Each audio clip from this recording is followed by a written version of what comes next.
live from the finish line. This is your Up North live coverage of the Bayshore Marathon.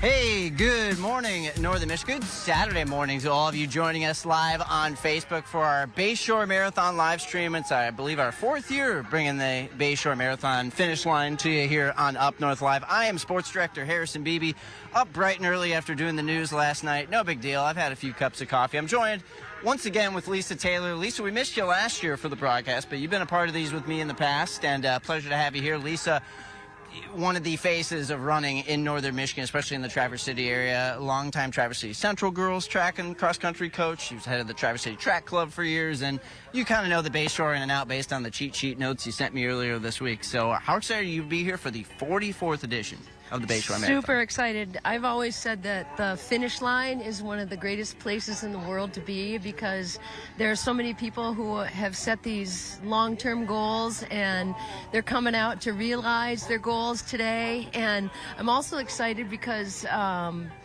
it's a beautiful day for running. The weather is perfect. It's about 50 degrees. We get a little bit of rain, and couldn't ask for a better day for runners. We did. And Lisa and I bought the live stream 5 more minutes of wait time because there was about a downpour here about 5 minutes ago, and we were pretty optimistic that that wasn't going to last. And so far, as of now, live in this broadcast, we're dry. Right. But, yeah, about 5-10 minutes ago, we had a big sprinkling here at the finish line, which, as we joked about before we went live, the runners kind of love a little. Oh, it's perfect. If they're overheating, they love a little car wash there on the course. Absolutely, yeah. 50 is about perfect. Your body doesn't have to work hard to stay warm or to cool down. So we're excited to see what times are run today. We're going to see if some course records go down. You and I were talking earlier how the oldest one in the books is from one of the earliest races, the 10K. Right, the very first race. I think a guy came in from Norway. Norway, yep. And probably was here, I don't know, visiting or Might have been whatever. the only time he was here, yeah. Yeah, probably popped in and ran a 30:19. 30:19 for a 10K. So now we should probably give everybody caught up on the timeline here for those who are just tuning in. The half marathon and marathon races started about 7:15. So I look at the timer there. They would be at 38:40 right now for the full marathon and half marathoners. We're expecting the half marathoners in a little bit here. Our first finishers will be the 10K runners. They started at about 7:30. Their clock is about 24:20 right now. So they'll be coming in. The men's winner we expect right around that 30-minute timeline. Yeah, especially if that course record's going down. If it's going down, they better be hurrying up. They better be down the street. Just a few minutes up the road. So we've got cameras, as you can tell at home, right here with Lisa and I at the finish line, and across the way we've got our cameraman Danny with his camera heavily tarped because you never know with the rain over there. So you'll be able to see who you're tuning in to catch, hopefully at the finish line at some point, or maybe you just want to see some of the action yourself to see what all the fuss is about. 8,000 runners taking part in this event. Incredible. As far as I know, this is the first time all 3 races have been sold out. That's right. Yeah, I think the growth since the 2020 marathon has been phenomenal. And since the canceled 2020. Right, right, yeah. It's been phenomenal with the growth, and the waiting list is managed really well so that there's up-to-date communication on new people getting in when somebody else drops out. That's kind of a nice feature of the event, is to be able to really fill it and keep it a dynamic roster of runners coming in. So, yeah, there are people who maybe last night just found out they got a bib, so they're well, pretty excited. I hope they were close by if that was the case. Yeah. But, yeah, I guess if you're on that waiting list, you got to kind of be ready at a moment's notice. But, yeah, 8,000 runners in all, spread out over all 3 races, all 3 sold out. And, you know, we joke about it every year. It's not even a joke. It's like the half marathon sells out within minutes. You have to be on the computer, on your phone, ready to sign in December, right? Yes, December 1st it opens up, and the only people who have maybe a break are the members of the Traverse City Track Club, and that's one of the perks of being a member. That's the only reason people join. You can get your bib. You got to get that half marathon. And it's really nice because that supports the local community of runners, which is really a huge community of runners. And another thing we should mention too is that the runners their entry fee make it possible for the Traverse City Track Club to do incredible things in our community. And to date, the donations back to support active healthy communities has been over 2.5 million that the track club has given back to our community. And that's 44 years, but even in 44 years, that's a lot of money. That is incredible. That has been circulated just through this race alone. And, we're not kidding ourselves when we say this is the signature running event in northern Michigan. It brings, I believe in your statistics, it showed, 80%, 85% are out-of-towners? 85% out-of-towners. And some of those are people who've never been here before. Right, so, and I think the term is gateway. This event introduces them to the great benefits and fun things to do in northern Michigan. Yeah, certainly myself growing up in Traverse City, knowing this was here and this was kind of the unofficial start to summer and definitely a big tourist-driven atmosphere. But also it's worth noting that over the years, this has become more and more popular. The first race in 1983 only had about 500 or so runners for 2 races, and now it's grown to 8,000 over 3 races. So, and that's not even counting the kids race, which will be later this afternoon, which is a fun little event to get the youngsters involved. So yeah, this really has become a powerhouse of an event. And obviously, Northern Michigan takes a lot of pride in signature running events throughout the region all summer, whether they're associated with festivals or whatnot. A lot of 5Ks, a lot of 10Ks, 15Ks, half marathons.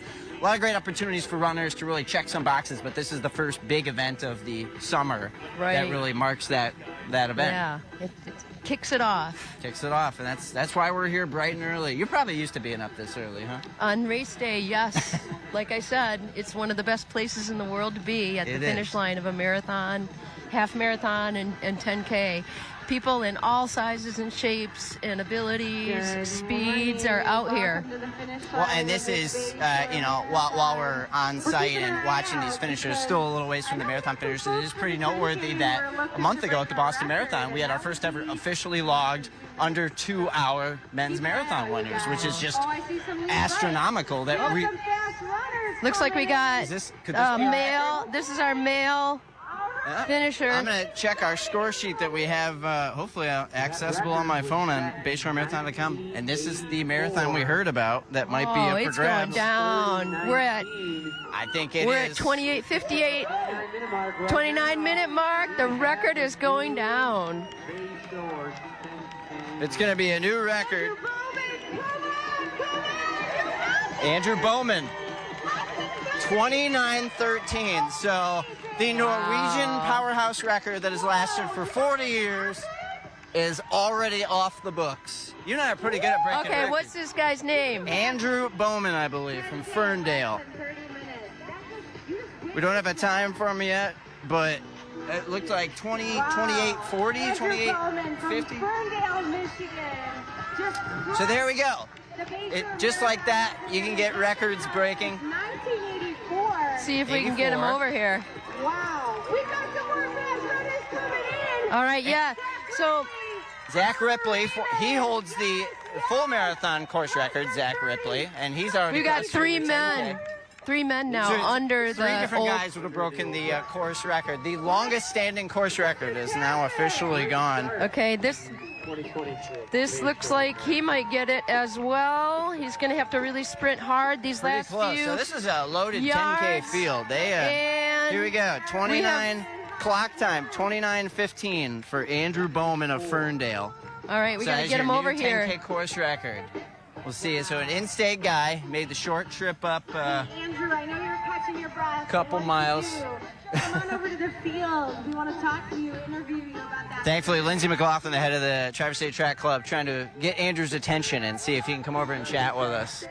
He looks all right. That's the beauty of the runners who win the races. They're in such good shape. They're not really that tired at the. I mean, they are, but they can bounce back compared to the average person pretty fast. All right, we got him coming over. So just for reference, this is an official course. It's measured with USATF procedures, and it's certified by the USATF. So this is a legit fast time for a Michigan 10K racer. 29:15. 29:15 was the time I said. So I mean, that's just All right, we'll find out more about Lindsay's Andrew? talking to him now. Wait, I'm trying to do my math real quick. That's pretty close to 4-minute miles, right? For 6.2. Oh, you It's didn't on- say we were going to do the math. I didn't pass calculus in high school, so. All right, here it we is go. Blistering time. We'll ask him. He probably knows. Yeah, He knows. probably. Okay. So we're bringing in Andrew Bowman, the new 10K course record. Andrew, if you don't mind joining us, we're live on Facebook right now, if that's okay with you. Yeah, that's fine. Congratulations. Andrew Bowman. Yep. Okay, from Ferndale. From Ferndale. So an in-state guy, and you have a course record that I'm sure you heard about, 40 years old. The longest course record that hadn't been shattered here at Bayshore, and now you have it. What does that mean to you? Kind of just honored to be able to do it. Every opportunity we get to come out and do this kind of thing is really special. When you can throw the cherry on top, that's a course record or something else of the sort, it's even better. When you're trying to figure out your mileage pace, you're probably pretty good at that with your watch and whatnot. What did you estimate your mileage pace? You mean the average? Yeah. So it had to be right around like 440 mid. So I was doing the math. I had a bit of a loftier goal to go under 29 today, which is like 440 pace. So 29:12. I can't do the quick math really easily. Yeah. I know it's a little bit slower than that, I yeah. think that hammers home for the audience at home just how fast you were moving. Most people can't even fathom watching someone run a 440 mile, mile. much less for 6.2 miles. Right. And that's what you did. Have you been a part of any Bayshore events before? No, I was a few years ago going to use this for my OTQ, but Olympic trials qualifier. Yep, thanks. it It's a nice feature that this race offers. is, but I ended up having to pivot to Ottawa for other reasons. So I never got to do Bayshore. So kind of cool that I finally get to do something out here, like the 10K. And you know, I'm actually a coach, and we have a lot of athletes out here. So to get on the course, race while they're also doing their thing is extra special. So Bayshore's Tell us about your background. Are you a college runner, former college runner? You're a coach now. Yeah. So former college runner at Oakland University. I graduated in 2018, and then my wife and I run a coaching business, Run Through the Wall.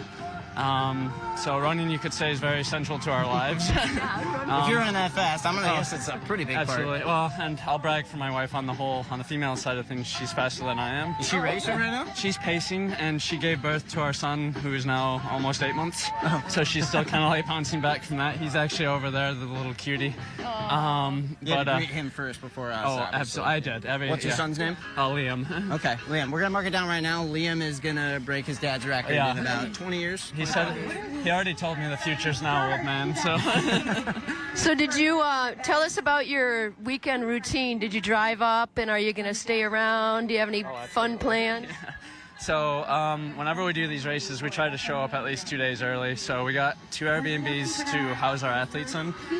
So we've been hanging out, celebrating, leading up to the race, and then we'll stay here again tonight. We'll go out to a couple of places, have a couple of drinks, some good times, and enjoy Traverse City. It's a really beautiful time and an awesome time. Hopefully it was great running weather it for you. was. Hopefully you get great relaxing weather at some point this weekend. And by Monday, if you'll still be here Monday is supposed to be amazing. Not going to be a meteorologist for everybody, but one other note for you: you beat Zach Ripley, who's the record holder for the marathon. I believe he was recognize second Zach, or third. yeah. So you got that going for yourself too. You got the 10K record, and you beat the marathon record man in the 10K race. A lot of respect for Zach Ripley. I've actually known that name for a while. So he's been doing this for a long time. So when he was next to me, I mean, you kind of know there are only a few guys that are ever going to show up to these things. He was instantly recognizable. So I thought that was really cool. And as I was running by him, he gave me the thumbs up, which is always like just the cool head nod from runner to runner, just to be like mutual respect. So that was awesome. Well, you're going to have a fun weekend, and you've got some extra money, some extra cash on hand. You got a bonus for the course record, and you're going to get the prize money for first place and overall. So congratulations. And I think the 35-39 mark is coming up, which is our So women's. we're pretty close to it. So we'll let you go. You got other stuff you want to do.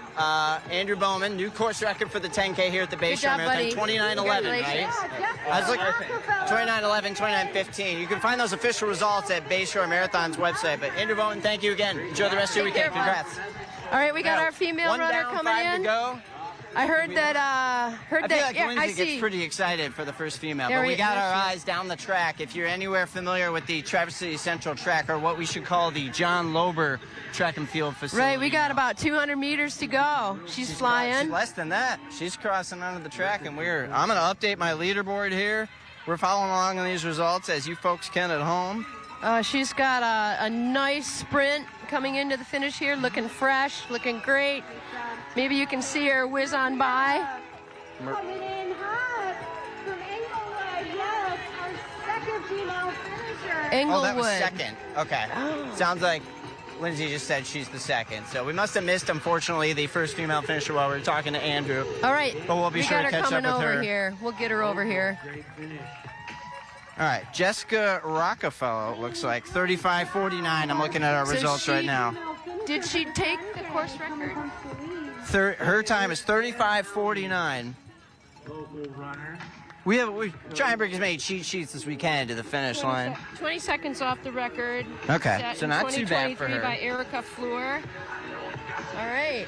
She'll still get the prize money for first place. Yep, and she's from Illinois, so an out-of-stater. It's always cool to see the out-of-staters and people who travel long distances to be here. I know Illinois is not too far from Traverse City. Right. But, it's always interesting to see when we asked Andrew about it, what goes into deciding to do a race like this? What have you heard about it before? What are you then going to tell people about? That's kind of one of the big things, isn't it, Lisa, about this race? It's just contagious. You Yes. hear about it once and you hear about some friends, you say, okay, I got to give it a try. You're running along the Old Mission Peninsula just outside Traverse City, and it's some of the most scenic running conditions you're going to find anywhere for any race. Right, and it's very well known also as a top BQ, which is a Boston qualifier. It's also this year a USATF sanctioned event, which means that guys like Andrew Bowman and some of the marathoners are able to go for times that will qualify them to run in the Olympic trials, which will be coming up in 2027. These elite runners, people forget, there are some really fast runners in these races. We talk about course records. There's some very talented runners getting these course records. It's not just somebody who's picking it up from high school and coming out here and running a record time. These are guys who are actually doing competitive races year round, and they're striving, giving themselves a chance. Yeah, striving for that level of excellence that would allow them to completely pursue 24 hours a day they're running. And the benefit of this course, besides being 100% paved, very flat course. Very few hills to deal with. There's some courses that have some, I believe I've heard Boston has some hilly portions to it. Absolutely, 16 to 21. Yeah, and you've run Boston, right? Right, yeah. So, yeah, you know what it's like to be on that course. This one, relatively flat. There's a couple, if you know Old Mission at all, there's a couple 10K, rises in the streets, but it's... 10K is very smooth. completely flat. Yeah, completely so flat. There's a reason record times happen often. These guys, very few obstacles. The biggest obstacles are probably the other runners at the start line, just to make sure you have a quick start. Right, But...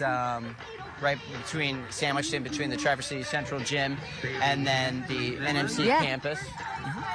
Jessica, hi. Jessica. Come on over. Is it Rockefeller? Yes, Okay. Rockefeller. Jessica Rockefeller from Illinois. Yes. And how do you pronounce the name of your town? Palatine. I'm actually from Grand Blanc, Michigan, but I live in Palatine now. Grant Fisher. Yes, that's right. Yes. Right. Famous high school runner, yeah. I remember Well, that. congratulations on your win. What are your plans for the rest of the weekend? And tell us a little bit about how you feel about the course. Yeah, the rest of the weekend is just spending some time with family, just keeping it chill. The course is great. I ran the full marathon a couple of years ago here for my first marathon, so I knew I wanted to come back and run at least one of the distances, and I love it. It's great. I'll come back again for sure.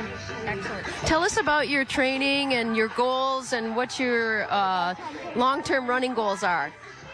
Sure, yeah. This spring, typically I run the marathon for a fall and a spring block, but I decided to take this spring for some shorter distances, the 10 and 5K. Probably going to do some shorter stuff this summer and train for another fall marathon. So I just wanted to see what I could do at these shorter distances this spring. What are you thinking long-term goals for your running? I only picked it up a couple of years ago, so I think it's just a fun, athletic way to stay competitive. I used to be a collegiate gymnast and spent some time coaching after that and trying to feel what I could be competitive in, and found running, and so I just kind of want to see what I can do. I just want to keep testing my limits, that's all. Well, so were you a college gymnast and you pivoted over to running, or had you always been a runner?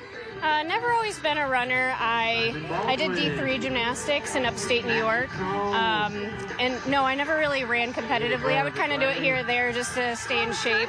Like I said, I only found it competitively maybe like a couple years ago and thought, wow, this is super cool. I can be competitive as an adult and try to see what I can do. But, it's just a fun thing, I think. That's all.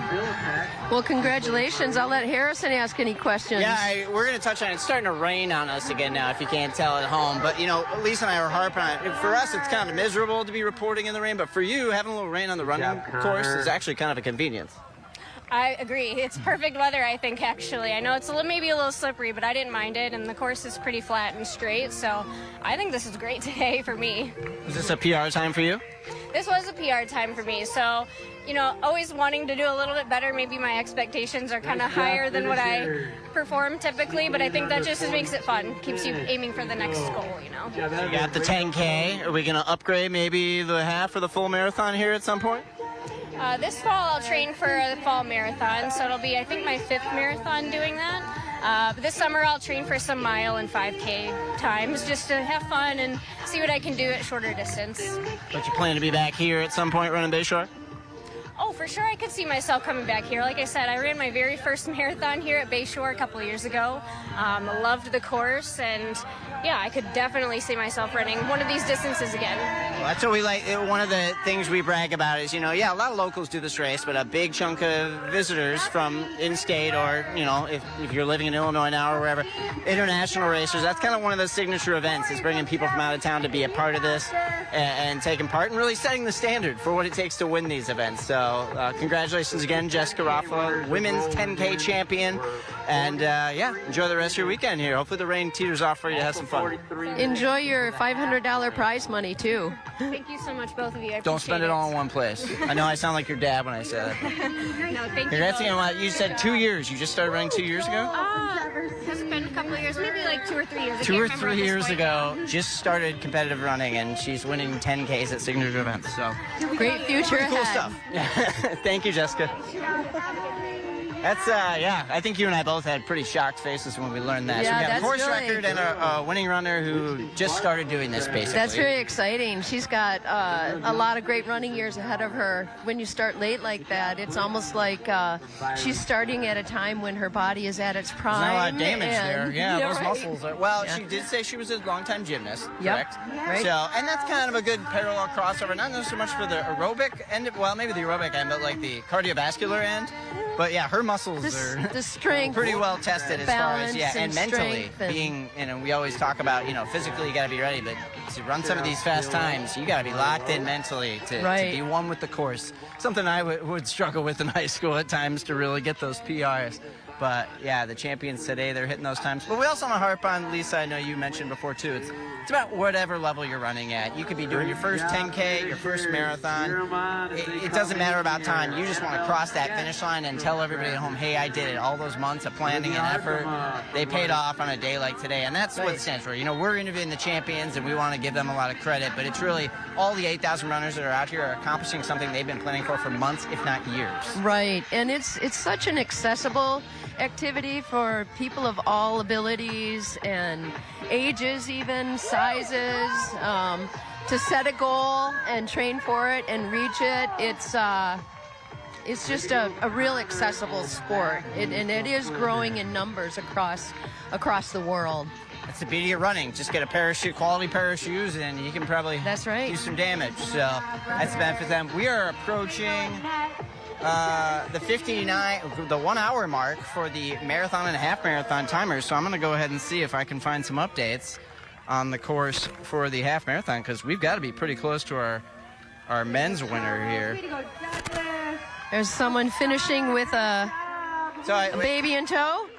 You got to be in this position. You got to be the judge of the bibs. So we know the green bibs are the 10K runners. Right. Yeah. So kind of helps us cheat a little. So we're still waiting on those half marathon results. Looks like I don't have any yet on the website, but we assume those are logged once they cross the finish line. So we'll see as we get closer here. Probably within a few minutes. Do you have check the course record for that half marathon if your notes aren't too soaked. Traverse City Track Club 104 last year by Jack Kelke. So 104.16. And the women that we're going for is 1:15:08 in Back in 2010. So that's now the oldest record. Yes. Don't- I think the 2010? think that's going down. You think? I think so. All right, we got a prediction which would be incredible if all the course records fell down in the last 3 years. That Because you would. and I were here in 2023 when Zach Ripley set his record. I think Hannah Becker is the female marathon record holder from that. I think there were 3 records going down that year. We've already seen the 10K men's record shattered, 29:11 by Andrew Bowman of Ferndale. Incredible stuff by him. And if you're just tuning in, we will update who we are and where we are. I am Harrison Beebe, sports director at Up North Live. Lisa Taylor, longtime running coach, philosopher, expert. There's a million times Ooh, I like we could that. give you, but if you know running in Northern Michigan, you know who Lisa is. She used to run the Traverse City Track Club. Used to be the head coach of Traverse City Central, and has logged how many marathons for you? I've run 7 marathons. 7. I would have guessed double that. So. No. But okay, so but you've done, how many races do you think you've done? Oh, 100? 10 a year since I was 13. So it's probably like 200. And yeah, I'm not probably. going to say how many since I was 13. Oh my gosh. Well, you probably lost count. And that's okay. But yeah, so veteran of all things in this sport, so that's why we're happy to have her every year helping break things Well, down. thanks. I've known you for 25 years since Yeah. I was a runner growing up, so. I watched Harrison run on this track when he This was very just a little track. tight. Some races I'm not so proud of. But between you and John Lober, who we talked about earlier, this will soon be the John Lober Track and Field facility here at Traverse City Central. Very exciting, Officially yes. approved by the Traverse City Area Public School Board to give it to Coach Lober, who is a legendary figure for the track and field community. For 50 years, well over 50 years. 50 and years just here. had his hand in raising thousands of dollars to build facilities here. And so it's a very fitting honor for him to be recognized for all the hard work Definitely. and He's time spent he's more put time in. here than anybody, so it should probably be named after him, and that'll be the case. And yeah, this is always a great venue to. It's always great to be on the Old Mission Peninsula to run this race, but then to finish at the track, you've got the stands, you've got the music. It's a perfect environment to get you over that hump in that final, whether you're doing the 10K, the half, or the full, to really cross that finish line and get that final rush of adrenaline you need to accomplish something you've been dreaming about for a really long time, and for a lot of these runners.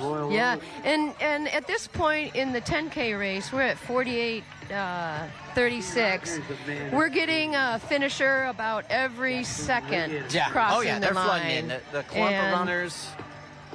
Way to finish strong, runners. You got this. And the green bibs crossing the finish line. A lot of them look pretty drenched, so the course conditions, just like they have been for us, Traverse City Track. that rain spreads pretty quickly.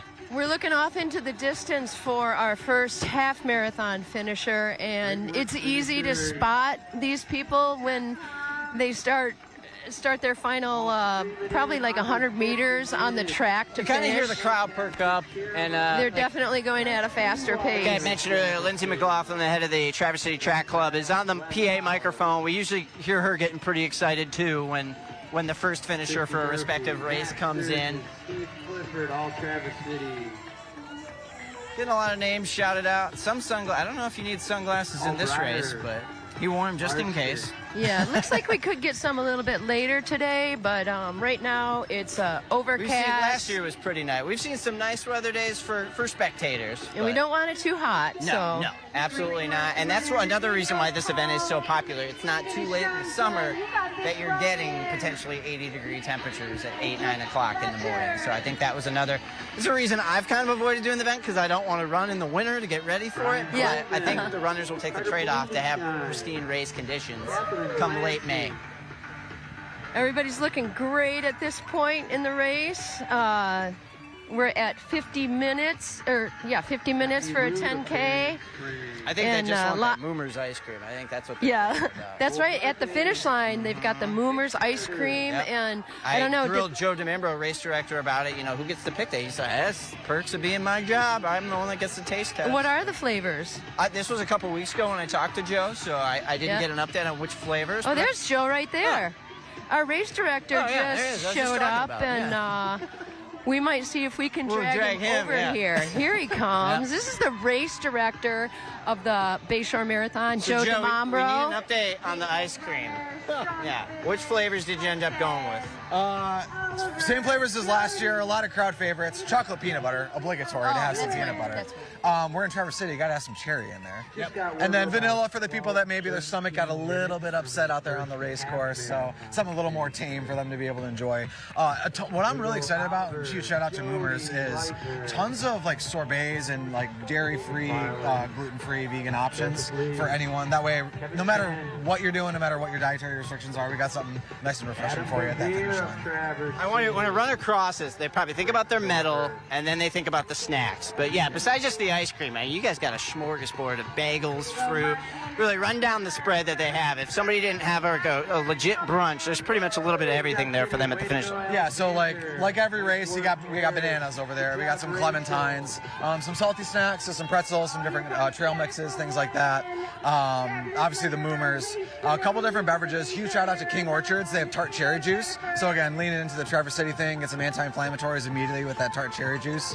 And then a bunch of other stuff like in the field itself. A new vendor this year, and it may sound startling or kind of like ick for you, but for runners, it's actually maybe exactly what you need. Sparkling pickle juice. Nice. So boost those sodium levels right back up. That they're in the celebration field this year for us. So, but yeah, really excited about the spread that we have for everybody. Again, my first guess, but you know what? We're going to ask the next winners that come through, like, what did you think of the pickle juice? And they'll probably give us the same reaction you just had. So, Joe, your job is pretty much wrapped up now that we're at the race. You're a big part of planning it. Now, obviously, you want to make sure everything goes smooth while you're here, but how's it feel to finally get here race day after all the planning that goes into this? This is honestly like one of the best parts of the entire experience. Like, the machine is off and running. There's no way to stop it even if I wanted to. So I just get to sit back and enjoy, cheer people on, check in with all the different teams. It takes so many people to help this race go off, from medical to all the volunteers, spectators and fans and things like that. So I just get to soak it all in, check in on making sure everything's going, but we're up and running and everything's going real smooth. Yeah, we talked 8,000 runners total for the three races. How many, do you know offhand about roughly how many volunteers take part in this? It's over 1,000. So if you include like the expo that we had yesterday, all the different aid stations that are out there, the hundreds that are on the field itself here today. So it's probably well over 1,000. I'd like to think Lisa and I are volunteers Yeah, too. well, So 1,002. It's a pretty good number. Yeah. So maybe we can score some ice cream after we're done. Well, Joe, we'll let you get back to it. Thank you so much. Appreciate your help in putting this event together. And enjoy. Yeah. Joe DeMambro, race director for the Bayshore Marathon. Talked to him a few weeks ago. Very nice guy. And yeah, clearly he's in his element right now, being in charge, checking things out. So we are still waiting for that first half marathon runner. Thanks for picking up trash, volunteer. Finish here. 1,000 volunteers. We're at that 108 mark. So Is that Does the not look like we're marathon or the half marathon? well, they're both the same time, correct? They That both should started be right. at 7:15. That should be right. Yeah, we got to look for our believe- first finishers coming So we should be in. seeing a half marathon finisher pretty soon here. And your prediction of a women's course record, they've got about 7 minutes left. Right. If I can do that math. I do think we're going to see that one come down. Don't ask me the mile splits on that course record. Yeah. 1:15. But We have time to figure it out. I between was now pretty and far then. off on Andrews. I was estimating that as low fours. So we were talking about the volunteers with Joe, 1,000 volunteers. There are also out on the course and on the field everywhere a lot of the different sports teams in the area Yep. that are high school students From around Traverse from around City too. Yeah, like Five County surrounding area, communities. and they're out there working on behalf of their team. Yep. Their community, their organization. Yep. Yep, and so they all are given a donation for their work, and the donations that are given out to these work groups that are, young kids, part of their high school team, it exceeds 50,000 per event. So it's really another way that the Traverse City Track Club is able to give back to its community of youth and sports and physical activity by having those kids out there. And then plus they get to see all these adults and young people doing something worthwhile in their post-high school years. And so it's really a great experience all around for everybody. Well, it's kind of like you're giving back too, because Right. anybody who works at aid station, you know what it's like, or you're going to know what it's like to be out there needing the pickle juice or the water or whatever you want to dive into. And so it's kind of like doing your part to help other runners, and then one day somebody's going to help you out in that situation. Kind of paying it for karma-wise for running on the race course. We all know what it's like to be on those spots. So, yep, still waiting. We've got our 10K runners still crossing the finish line, still waiting for our first half marathoner. They should be in pretty shortly, as we are here at the 44th edition of the Bayshore Marathon. We're at 111. We just hit 111 at the halftime. We're going to blink and we're going to have a full marathon winner crossing. We know it won't be Zach Ripley gunning for his course record because he was in the 10K. It would be pretty cool if a female came in ahead of the first male half marathoner. That would be incredible. It's very possible. You want to talk about history being achieved? That would probably be maybe the first time that's ever happened. Well, at this race. Great job, Chris. All right, I see. Nope. That's just a fast It's tough. finisher. The yellow gates are all across the track here, so it's sometimes tough to tell which bibs are which until they really get close to us. I'll check the results page again here, too. Okay, we've got some men's marathoners popping up. Looks like based on these projections, might be a Raymond Prost of Detroit is leading the men's marathon, if I'm looking at the correct page. Here's Jack Kelke. He's the course record holder. He's in fifth. From Romeo. Well, fifth overall. So let's see what's going to go on here. We'll see as these results update. You can follow along on the Bayshore Marathon website as we are here seeing who's going to come in first, and then hopefully come talk to us and answer those pickle juice questions. We are looking for the first half marathon finisher. We're watching a lot of incredible athletes finish in the 10K as we wait for the male or female 15K runners. And we've seen at least 3,000 runners cross the finish line by now. So about a third of the field is in. If you're looking for that runner that you want to watch from afar, you couldn't be here and join us in the rain to be part of this car wash of a Bayshore Marathon. Although I'm over-exaggerating a little. It's not too bad. It was pretty bad right at the start, but it's just been some droplets so far, so it's not been too bad. Coming on and off at different paces, just like the runners. Yeah. It's always tough with the weather, and we knew. I checked with Joe Charleboy, our chief meteorologist, earlier in the week, how it was going to look, and we were thinking rain all week, but then it looked like it might have cleared up. But he was always kind of just keep your eyes open; it could happen, and he was certainly pretty accurate on that forecast. So, and there's a lot of mechanical stuff between the music, the finish line clock. So you got to kind of pad that. I remember being here a couple years ago. One of the tents blew away at the start. Were you here for that?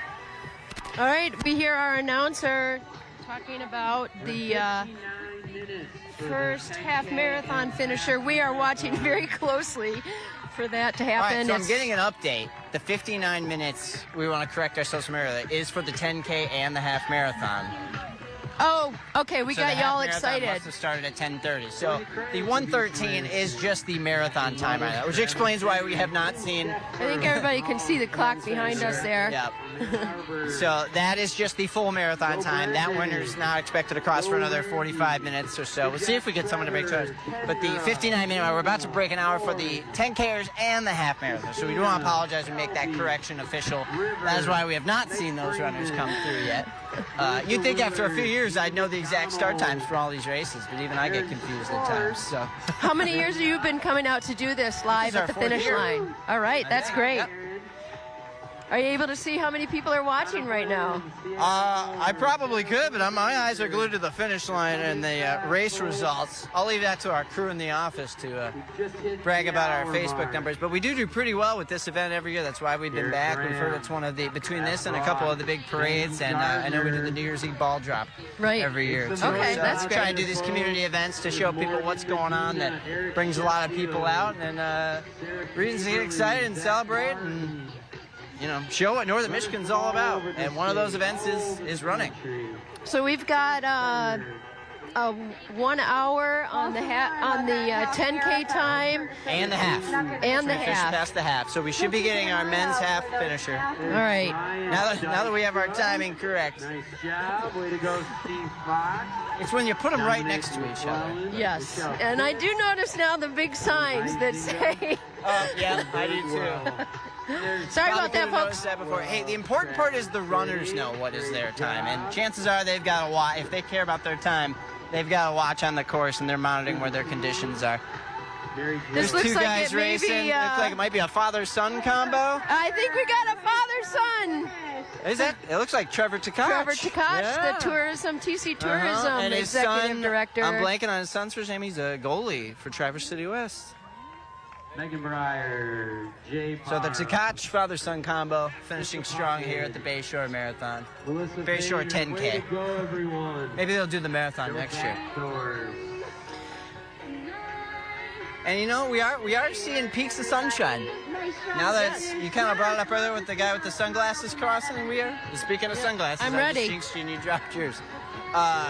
So we are still getting rained down a bit, but there are hints of sun in the background there that remind you that hey, northern Michigan's going to clear up pretty soon. The marathoners in particular, would probably prefer that the sun doesn't come out because it makes it less taxing on the system to have to deal with that heat. So it's overcast. It's perfect. I just got a report from our team in the studio that it's presumably almost through. Okay, Now, all right. Joe Charlevoix is not in this morning, but we do have a crack weather team in the back monitoring those conditions. But if you're at home watching, you're probably indoors anyway, so it's not bothering you too much. But as we stretch through, these runners love a little. I remember on hot days running, I would find the nearest sprinkler and skip right through it. Just give you that cool relief on a hot day, but these are pristine temperatures. There's not going to be a lot of overheating to worry about today. There are medical teams on site just in case something does happen and somebody needs medical attention. But for the most part, this is a very ideal day to run and run some of your best times. It So really will be that's why we've great seen for the 10K record marathoners. obliterated. That's why we've seen someone who's only run competitively for 2 years win the female 10K. That still blows my mind that Jessica from Grand Blanc, just 2 years of competitive running, and she's It's incredible. already Yep. winning these races.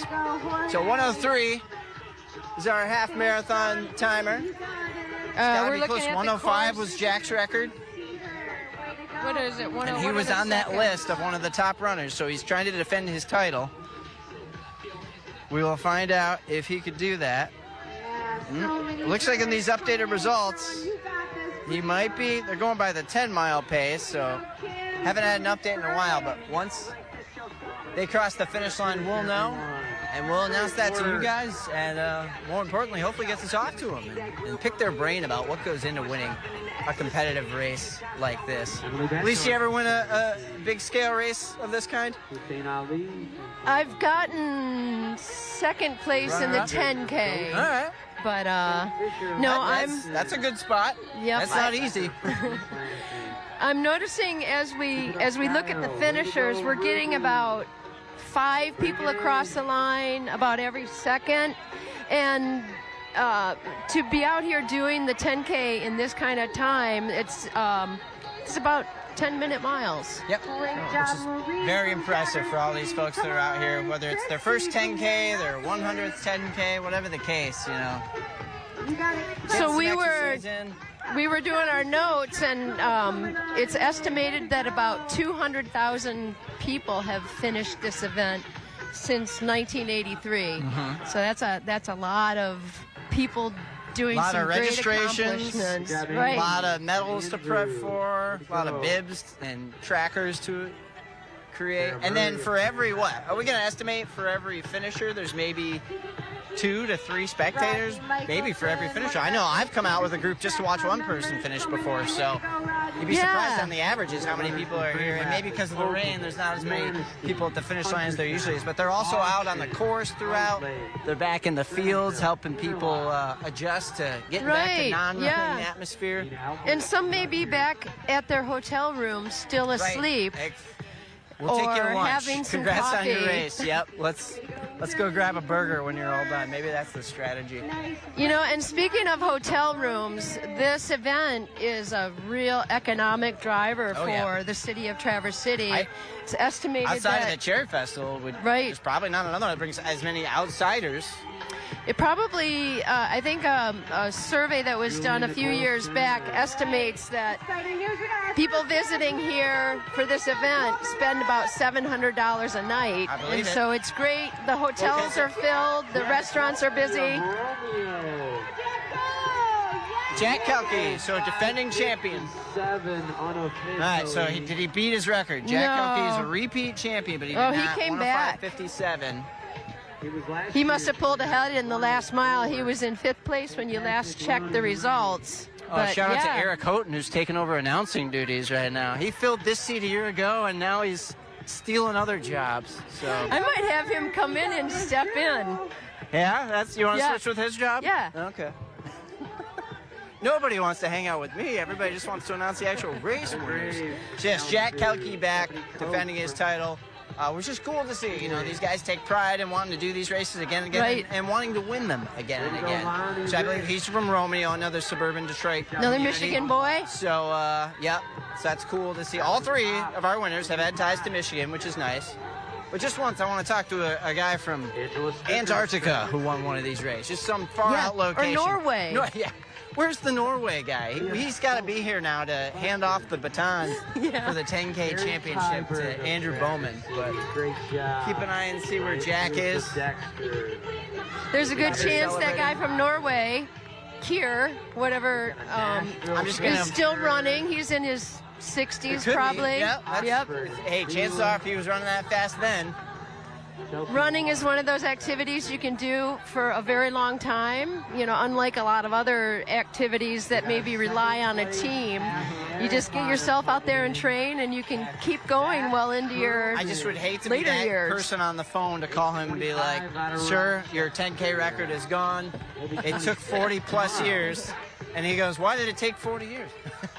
Looks like but we have Lisa and I had gotten the tip that potentially that 10K record was going to be obliterated this year, and that it was by over a minute and a half, correct? Yeah, that was very nice to see. If I'm looking at these results on my page correctly, okay, so now I've got the men's. Gonna go to Luke Wilblin. You can see that Harrison is a different generation than me. He's got all this stuff on his phone. Trying. I've got my papers that are drenched in rain now, but it's starting to really lighten up, and the sun feels like it's kind of wanting to poke through the clouds.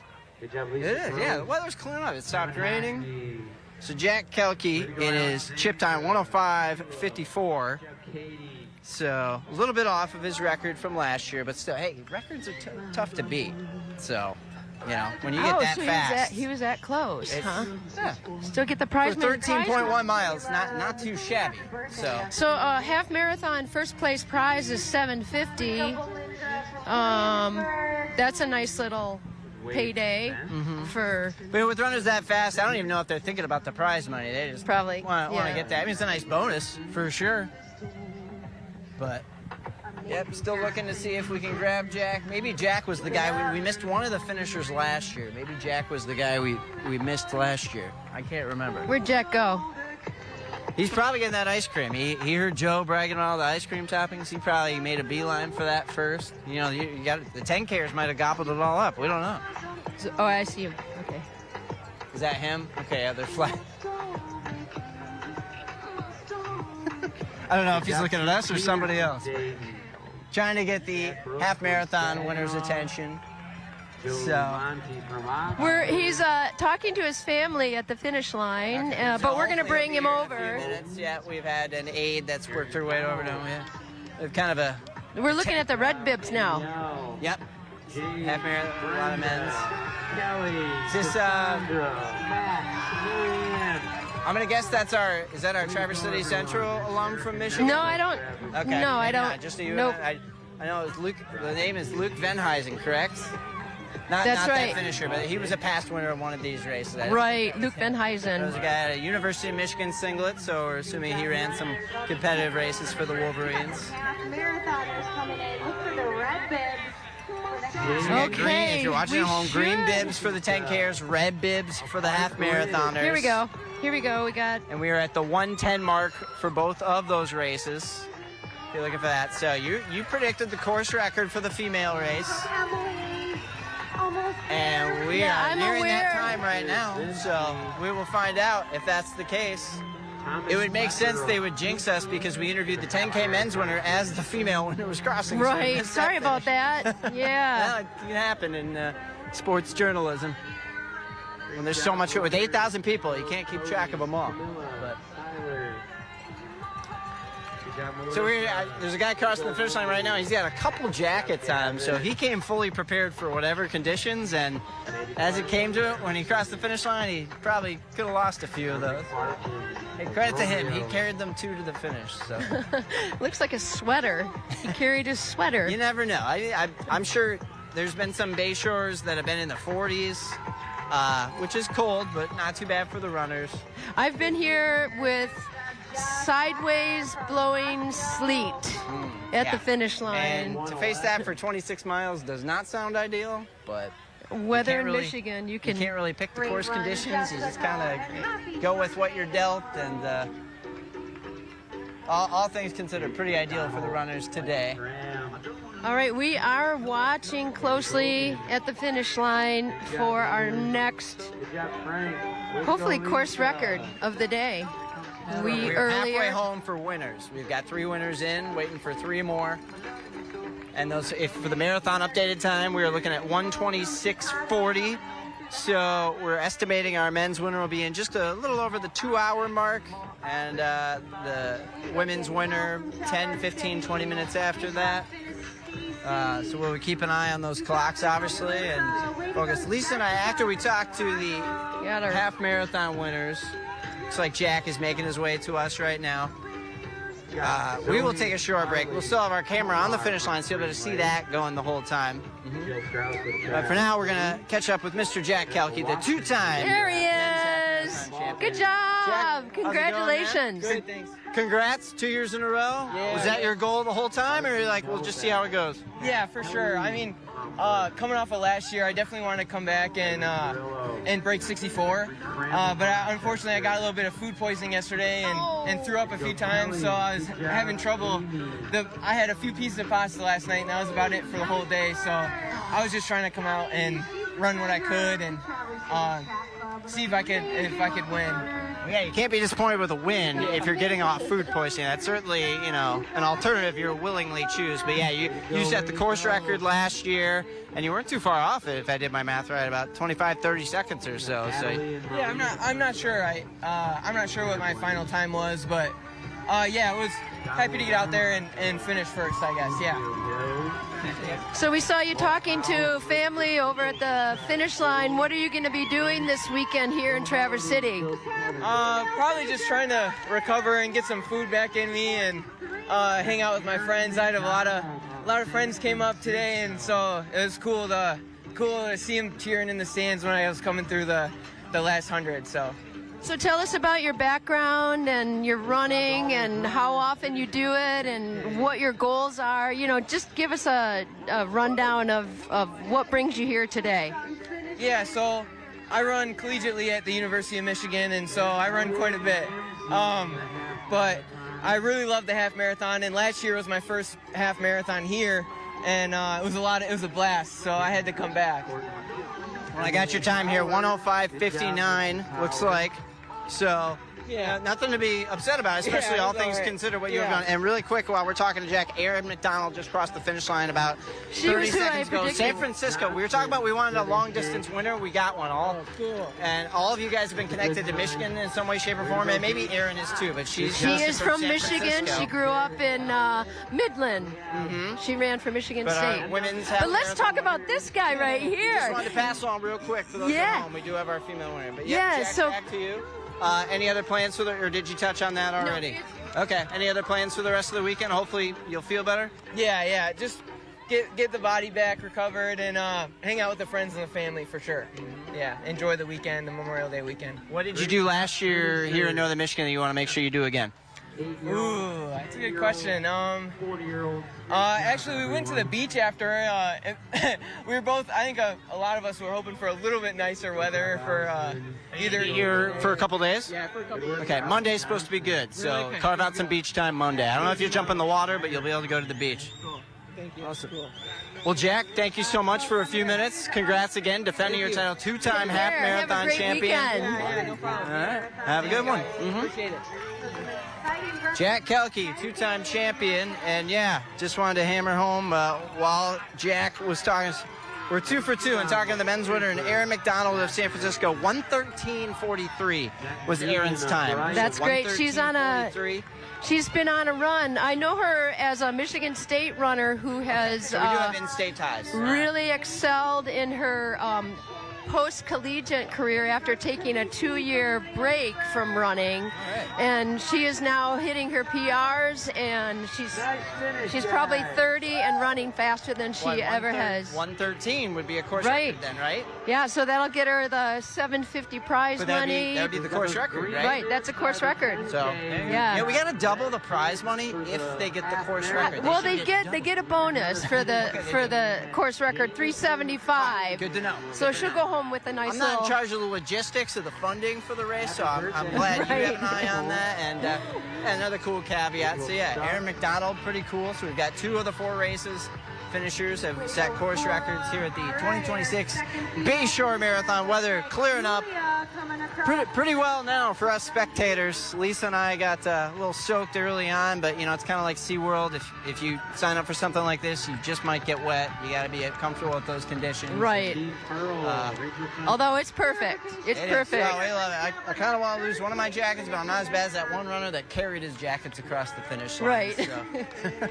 Well, we'll have our half marathon winner over here shortly, I believe. We'll catch up with Aaron in just a few minutes, and then Lisa and I are going to take a short break, recharge multiple batteries, ours and our cameras and our microphones, but we will stay on our Danny camera. Our cameraman, Danny over there, has got the finish line in his peripherals. We're going to keep that camera up the whole time, so you'll be able to keep an eye on all the runners that are crossing the finish line here today. No doubt a lot of you tuning in at home. Thank you so much for tuning in on a busy holiday weekend to make Saturday morning Up North Live and the Bayshore Marathon part of your holiday weekend plans, and keeping tabs on who you want to see cross the finish line and what they're accomplishing. And you know, Lisa, we've repeated it, but you know, for those viewers that kind of join in later, just how special is this of a signature event for these 8,000 runners to do every year, or some of them doing it for the first time, to really, you know, start their summer off right with a bucket list item, but you know, do something. Some of them might have thought they'd never do something like this. Right. Yeah. So, I mean, this is a big investment for both the runner and their families. I think of events like this as not just a runner experience, but a whole family experience. And as we stand here at the finish line, we see family of all the runners waiting for their finisher, and just that moment when they meet up and realize what they've accomplished. It's a pretty special thing about running and events like this. And so it's, like I said many times already this morning, it's one of the happiest places to be, is at the finish line. Well, and we don't want to scare people away, because there is some work that goes into doing what they're doing, but at the same time, I think it really can't be understated how much, if you ever wanted to do something like this, then this is the place to do it. Right. Yep. There's something for everyone. There's the kids race, there's the 10K, there's the half and the full. All of these events they represent different levels of accomplishment that people can strive for. And so, you know, there's something for everyone here today. Lisa, real quick, I'm going to request you hold down the fort for a few seconds. I've You got bet. to switch my microphone batteries out. I jinxed All right. myself earlier. So, Okay. Buy me about 30, 45 seconds. Yeah, all right. So, yeah, if you're just tuning in, we're at 1:19 of the 10K and the half marathon that started earlier here today in Traverse City. We've got over 8,000 runners and their families who have converged upon our community to do this great accomplishment of running a half marathon or a marathon or a 10K. There's a kids race later on this afternoon. It's just a really great place to be here this morning, and the weather's perfect. Sun's about to come out. You can see behind us. All right. Lots I of hope people I'm back. finishing. I'll wait for confirmation from the team in the back. Okay. All right, Harrison is getting his microphone in order. We are waiting for the women's half marathon finisher to come. Aaron McDonald, course record 1:13. I'll look again. I apologize to the audience at home. Sometimes it's tough to remember these times. 1:13:43, which is a new course record for Aaron McDonald, listed of San Francisco, but Lisa knows she has some ties to Michigan State. Yeah. And I'm hoping that we can find her. Excuse me a minute. I'm going to go. Yeah, go ahead. check. I just had her by me sometimes, so the least I can do is be in charge of the fort here for a few seconds. I want to give a shout out to Tony Lundy. He's behind my camera. Made the trip up from Cadillac this morning to help do our coverage here at the Bayshore Marathon. So appreciate your kind, and thanks for the ride home later today, Tony. That's going to come in real handy for me in a little bit. It's an early morning for us, but you know, these runners, they're used to it. If you want to get up and do a big time race, you got to run in the morning because that's when those conditions are ideal. You know, even in the month of May, you could get, as we know from the temperatures coming up in northern Michigan in the next week, it could get pretty warm here, even relatively early in the parts of summer. So they do these races in the morning, very early morning, especially the full marathoners. They're going to be running 26 miles. Some of those folks are going to be out on that course for 4, maybe 5 hours. You want to make sure it's not going to get too hot for them. And at times it might, but the earlier you start those races, and then more importantly for these guys, they get the race done, they can still enjoy the rest of their day. So that's kind of the psychology behind starting a race bright and early as they did, 7:15, 7:30 start times. I'll update you on those times right now if you can't see them behind me. We got 1:22:13 for the half marathon and the 10K, and our full marathon runners are at 1:36:51. So I'm estimating that men's marathon winner going to be a little over 2 hours, 2:05, 2:10 range. We will find out just who that will be.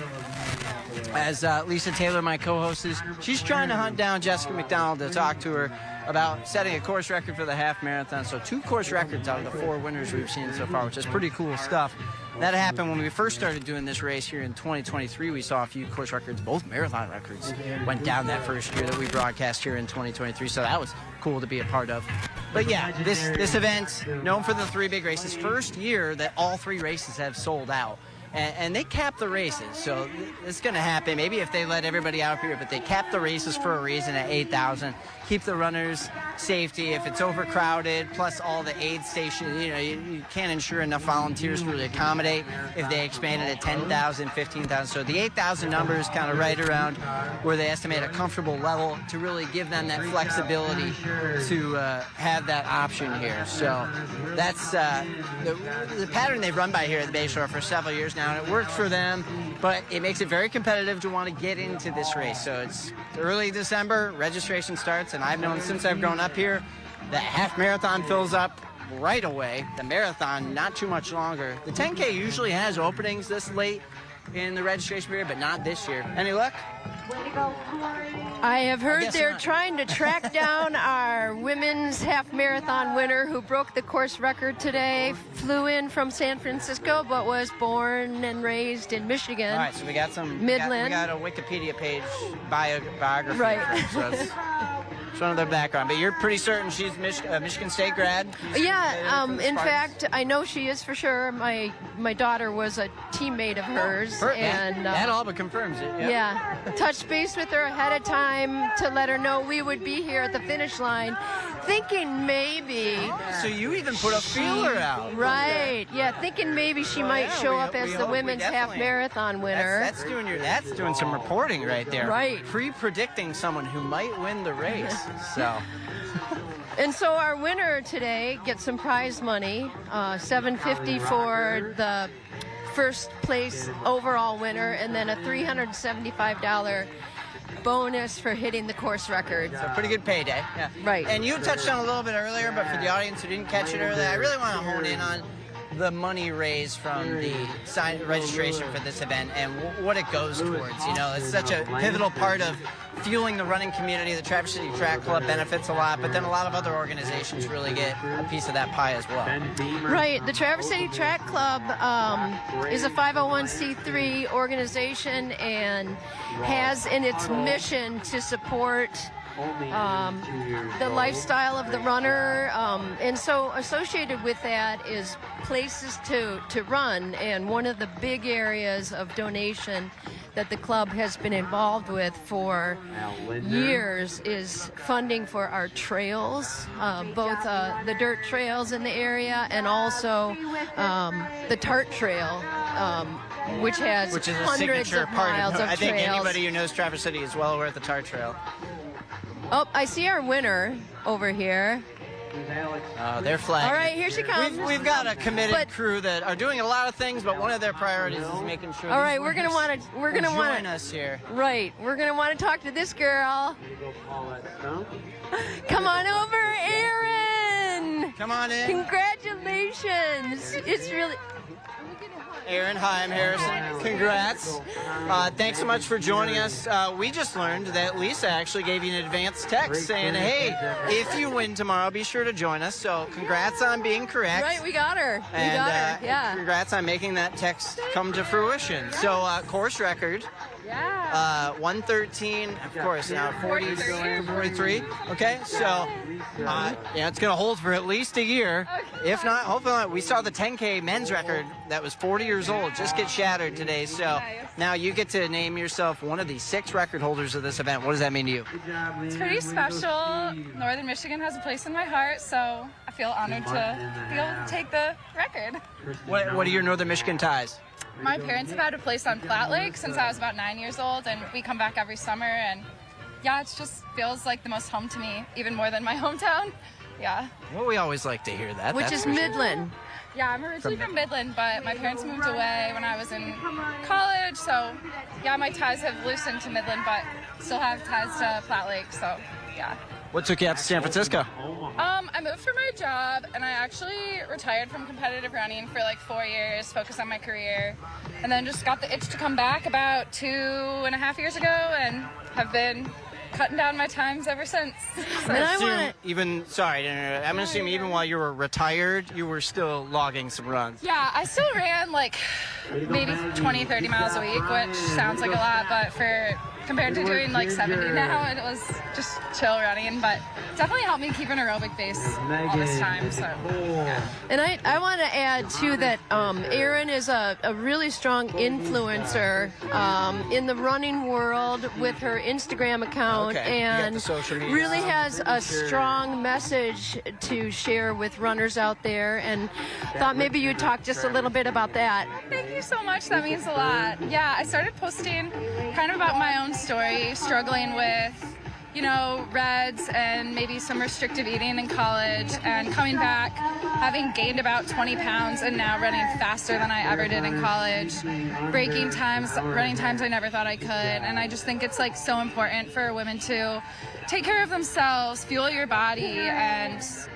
you can be so much stronger than you ever thought you could. So that's kind of my main message I try to spread, but also just wanting to help runners get faster and give tips along the way. So, yeah. Well, if you follow Sunkissed Erin on Instagram, you will learn a lot about the sport of running and training and healthy behaviors as an athlete. Because there's also a lot that goes into being at this position besides just the running. You would probably atone to that. Yeah? You should talk a little bit about your experience of running your best ever at the age of 30. Yeah, I recently ran a 2:32 marathon in December at CIM, and it was just an incredible breakthrough. I never thought I'd be able to run that fast, and I've continued to set PRs. I ran a 4:31 in the mile after my previous PR was 4:46, just insane. And I've since also PR'd in the 5K and the 10K, and hope to maybe go to USA's in the 10K, so that would be pretty cool. Wow. Well, it's a retirement's done you a lot of favors then. Did it kind of help maybe taking a mental break, not honing it? I'm not saying it's a problem to be too invested in the running race world, but maybe having the fears on the outside really cleared things up and put things in perspective, and it's allowed you to 100%. just hit these times. 100%. Yeah, I think the mental health aspect is another huge part of it that I should have touched on as well. But yeah, just taking a break and having fun with running. That's what I always tell people is when you can go in with a mindset of like, let's just do this and find out what happens, it's so much better than being scared of not performing. That's what I try and say with golf, although it still doesn't really work out that well, but at least I'm having somewhat fun. Yeah. So you'll be here for a little while in Platte Lake, which is about 30 miles, 20 miles away from here, and you've gotten the prize money of $750 and then the course record of $375. So you have any plans for the rest of the weekend or the week, or are you going to hang around for a while? Yeah, I'm actually excited. A lot of my Michigan State teammates are here today running the marathon and the half marathon, and hoping to get breakfast with them after this and then just hang out with my parents before I fly back on Memorial Day. So yeah. Well, congratulations. I really did expect to see you here, and you told me in the text, I'll see you at the finish line, so I think you kind of had some ideas. Well, you were going to see her no matter what, but you correctly predicted that she might be the finisher at the finish line. So thank you. Came I was across. hoping. Well, you never know, but you're here now. So Erin McDonald, 1:30. I'm gonna check the time on the way. 1:13:43 is what they clocked. Yeah, So that's great. Somebody proud of a new course record for the Bayshore Marathon women's half marathon event. So congrats. Oh, before you go, had you done any of these Bayshore races before? I This is assume? my first time. I've done the Cherry Festival. I've done the Cherry Festival half and the Cherry Festival 10K. I did the 5K when I was little, but this is my first Bayshore, so. So will you be back to defend your title and your record next year? If the timing works out, I would love to. It's so fun. So. Or go after maybe you can get all 3 records before it's all said and done. Gosh, 10K next. Retirement's treated you so well already. Yeah, I'd love to run the full someday. That's definitely a goal of mine. But right now, I've been kind of in the fall marathon track. Well, Erin McDonald, pleasure. Thank you so much. Enjoy the rest of your weekend. I'll talk to you. Continue cheering on those Spartans, and good luck getting breakfast somewhere. It's probably going to be packed a lot. But just show them your medal. That should be cut the line. Yeah. Thank you. I'll catch you up in a second. So Erin McDonald, our female winner, pretty cool. 2 of the 4 winners today have already broken course records, which I believe is on pace with what we did in 2023 as hosts for this event. So I'd like to take a little bit of credit, selfishly. Right. So we'll be back. Yeah, we're gonna take a check of the time. A 10-minute break. We'll still have our camera on the finish line, but we'll be back right before the men's marathon winner comes across and women's marathon and give you full updates from those races as well. So stay with us here on the Up North Live Facebook page, and Lisa Taylor and I will be back in just a few minutes. And so many. I'm going to try to catch you.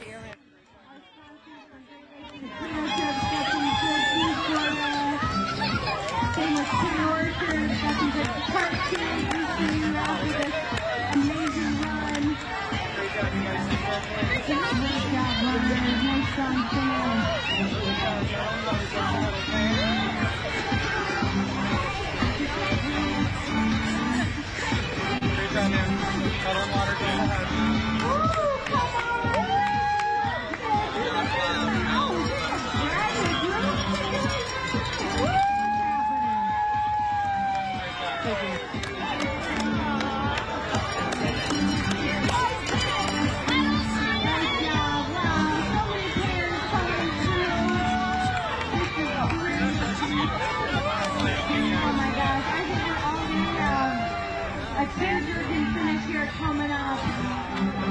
If you're in the stands, like we were up in the loud cheers, come up to these amazing finishers today. Yes.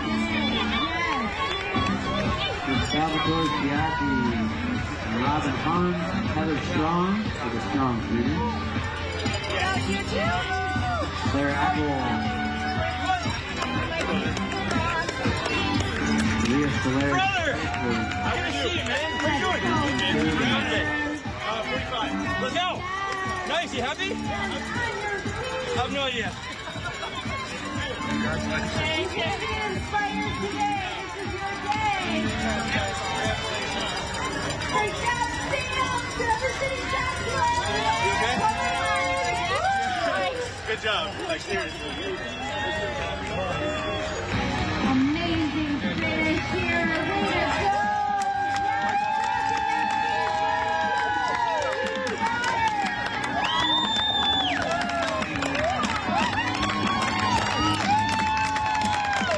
Good job, runners, all the way through. Way to go.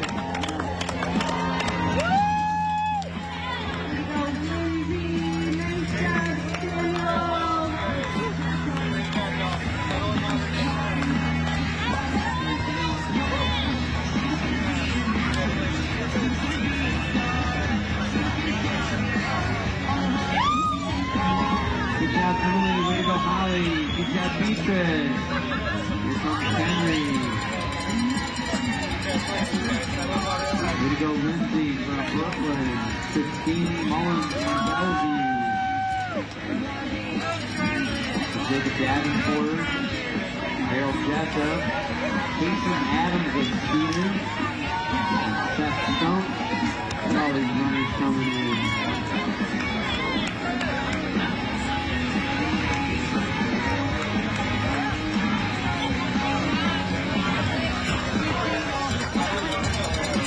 Stevie Typo. Cameron and Chloe Anderson. Great work today, runners. Amazing finish. Great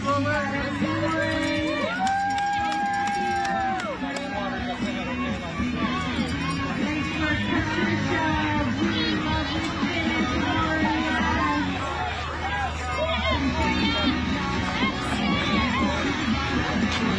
Rick Wheeler, South Bend. Dean Keller is just entry.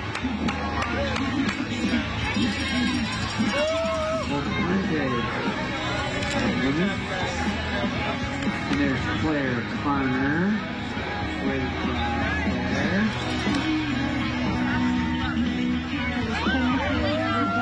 Amazing job today. Both Scott and Traverse City. Nice job, Gemma. And then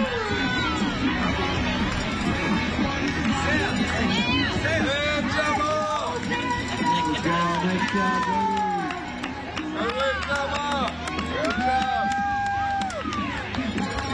with Bart, with Abby, Steve, Taylor, 6. Nancy Jimenez, Amy Hargrave. Way to go, David. Good job, Corey. Pretty strong, Wiley. Way to go. come on, Jeff. Get in there, Jeff. Come on, Ryan. You got this, Michael. Great job, finishers. Josh Kirschenberger of Traverse City. One of our Traverse City Track Club ambassadors coming to the finish line. Good job, Brandon and Alexis and Colleen. Jill Burton of Traverse City. Michael Squires.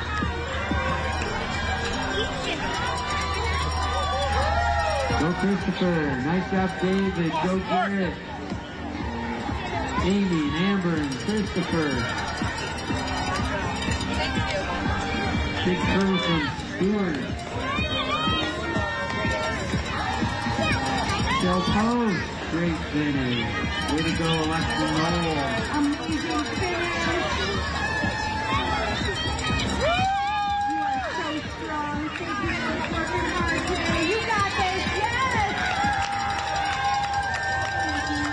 Oh, way to go, man.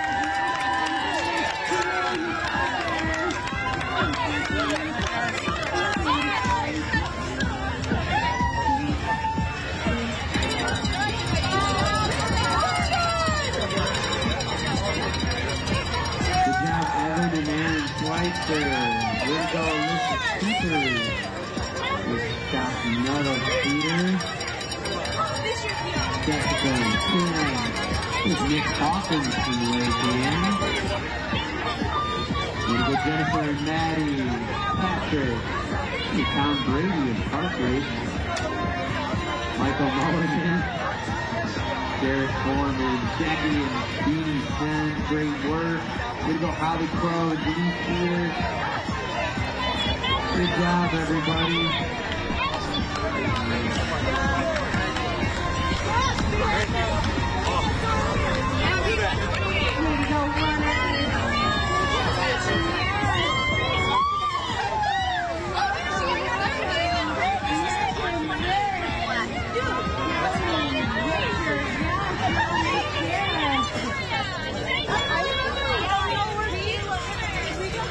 Way to go, Amanda from Williamsburg.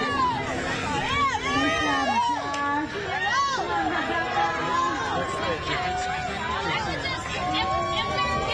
Great job, finishers. Jessica Brown. Go Heather, go Macy. Good job, Bella Springs from Hudsonville. Way to go, Molly Bolan from Whitney. Cecilia Hamer from Stray. Ryan Cumbersworth, Stephenville. Great song finishes. Way to go. Good job, Michael. Here's Jimmy Blockett. City. Coming in. Lauren Felicity. Heather Walker. Danielle Knott. Everyone doing a great job.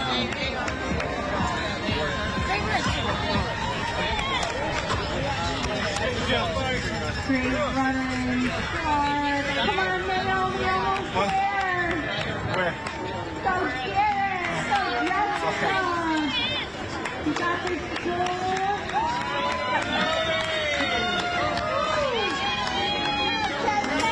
Good job, man. Yes, you are excellent.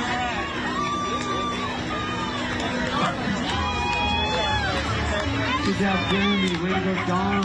Nice work, Erica, Savannah, Ella, Tom. Rumbaugh, Jennifer Cantrell, Marlene Kurt.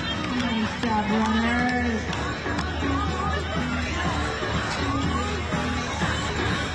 We're bringing in strong. Great job.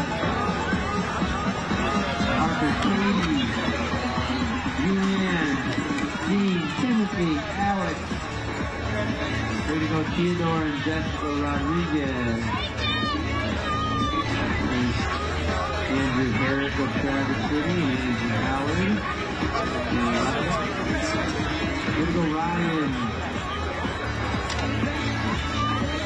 Almost there. Keep it up. We got bars, we got movers, we got cherry juice, gluten free on the other side. Amazing food. We got some great food vendors in the celebration area. Other cool stuff for you to check out and celebrate today. We got running journals, motorhome stickers, great gear from Playmakers, fresh flowers from a local flower farm. So much fun stuff for you. Just keep it up, finish line.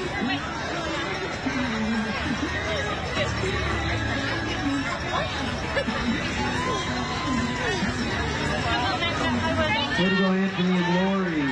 Great job. There's Chris. Julia, Katie, Erica, Justin, Jennifer, Heidi, Mark Feuerman, Karen Merrithew, Johnny Carson, Keith Eaton, Amber Shilling. Good job, runners. All the way through the line. You're doing it. Great job, runners. We got word that our place marathon on there this past 22 miles. So we're going to see marathoners pretty damn soon.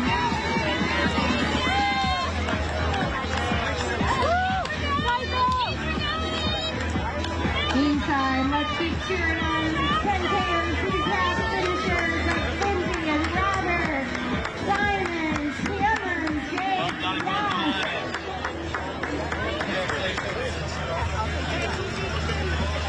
Super job, runners. Way to go. Jake, Elena, Aaron, and Sonia. Travis and Diane. Melissa, Shady, Joseph Jameson, Natalia Lee, Jennifer Cook. Way to go, Kirsten, and Jerry and Elise. Good job, Elizabeth, Brianne, Annie, Lauren Machete, Eric Bird, Colby Tino. Way to go, Megan and Deborah and Griffith.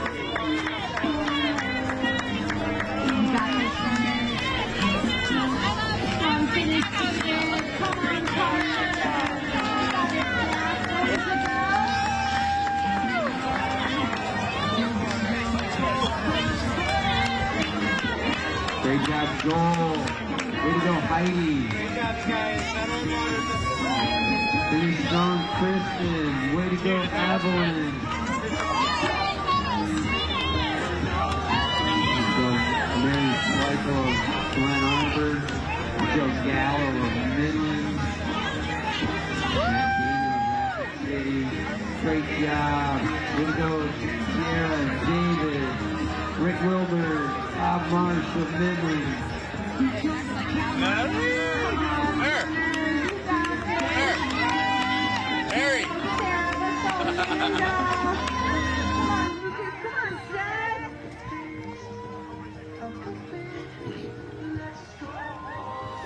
All right, I believe we are back live here on Facebook, on our Up North Live Facebook page. Harrison Beebe, sports director for Up North Live.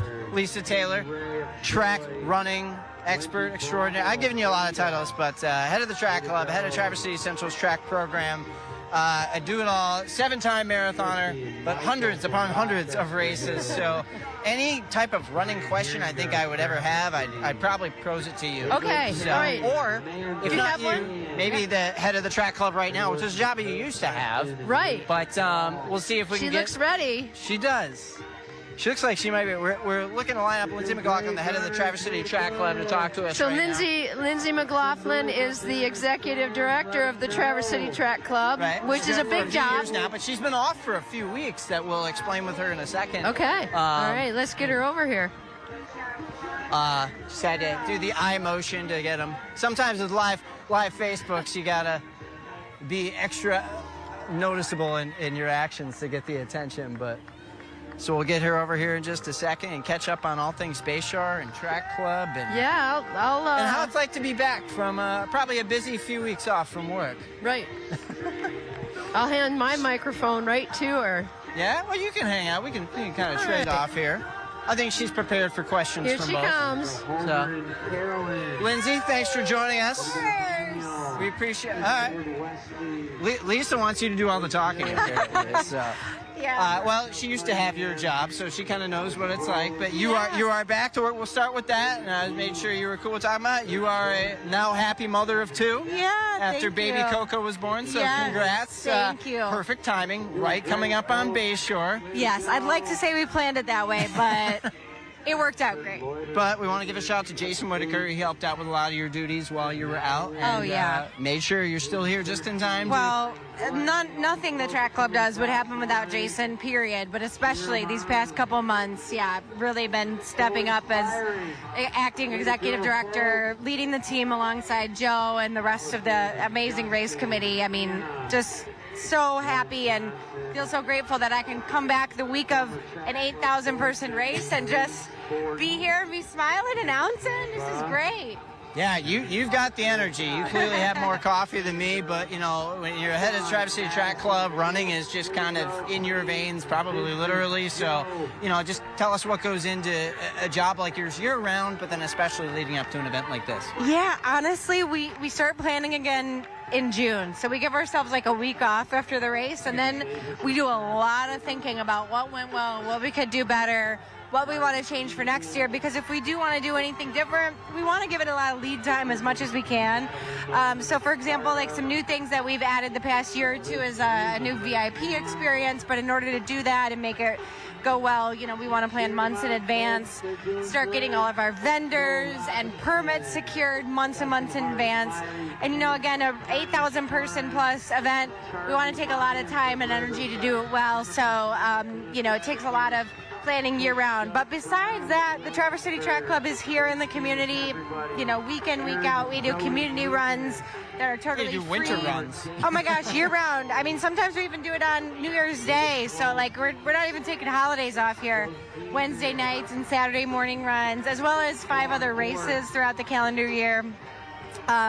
We do a fun event in the summer, 10 weeks, called the Summer Series, and that's kind of like in between a race and I've a done that a community few run. times, yep. Yeah, it's like these fun challenges to keep you active and engaged throughout the summer. So we love doing that. But this is your Super Bowl. Yeah, of Today is the course. day, which Yeah. is why it was so important for you to come back from maternity leave so fast. Yeah. And we talked with Joe DeMembro earlier, the race director. How do your guys' jobs overlap in making sure, obviously, you're on the same page, but you also have different responsibilities? Yeah, I mean, we really rely on Joe and some of the other key staff from the race committee to really hammer out a lot of the logistics and handle a lot of things. But, you know, the Traverse City Track Club is the host, you know, and all the funds that we raise today, you know, really go to giving back into the community. So we want to make sure it's really connected to the community, really community focused.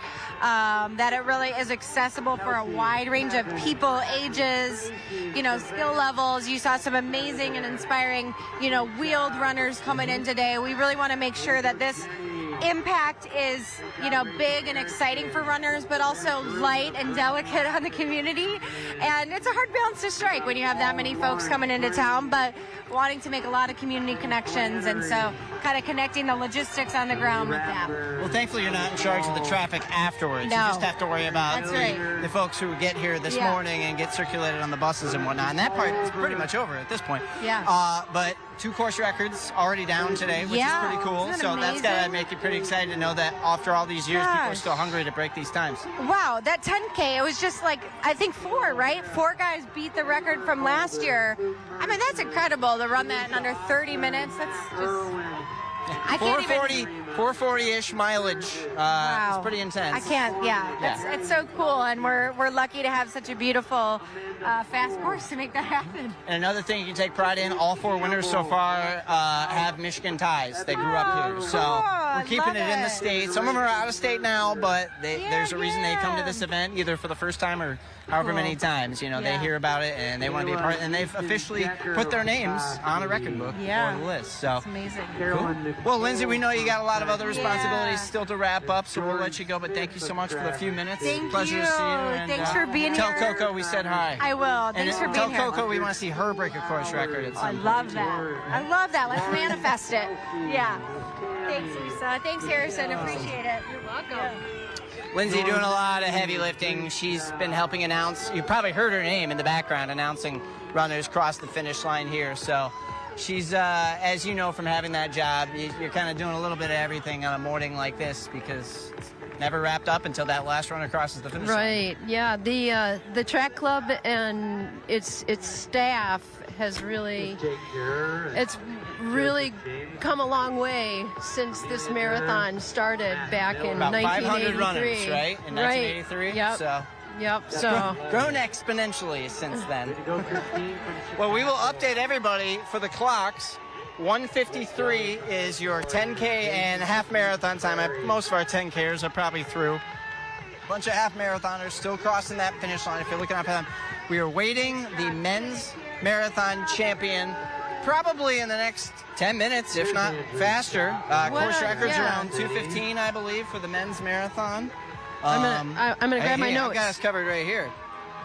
2:16, excuse me. Zach Ripley is 2:16:35. All right, 2023.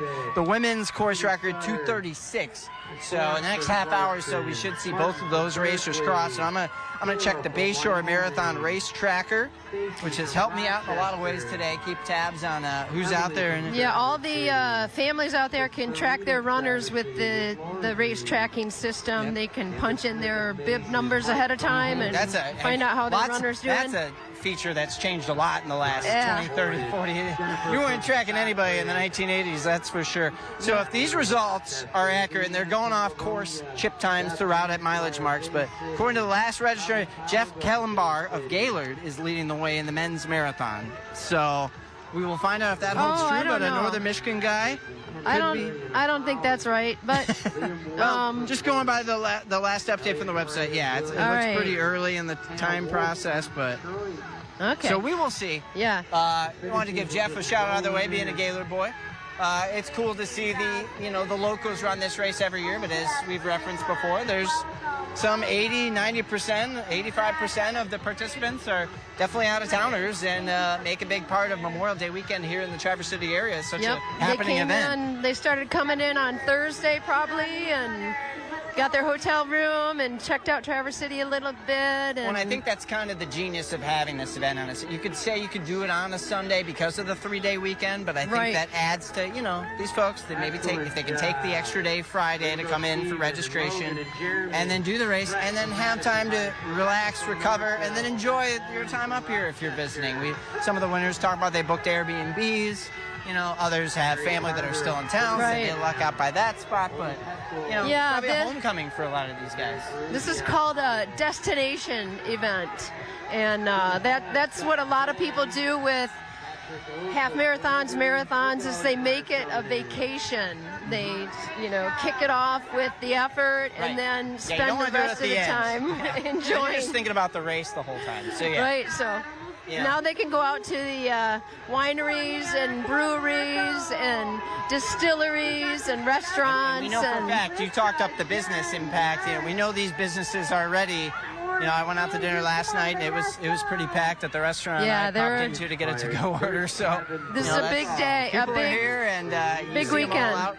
out on the track right now, a lot in the crowd as well. Big atmosphere for the 44th edition of the Bayshore Marathon. Two races down, 4 winners in the books. We've got one more set of racers in the full marathon set to cross that finish line.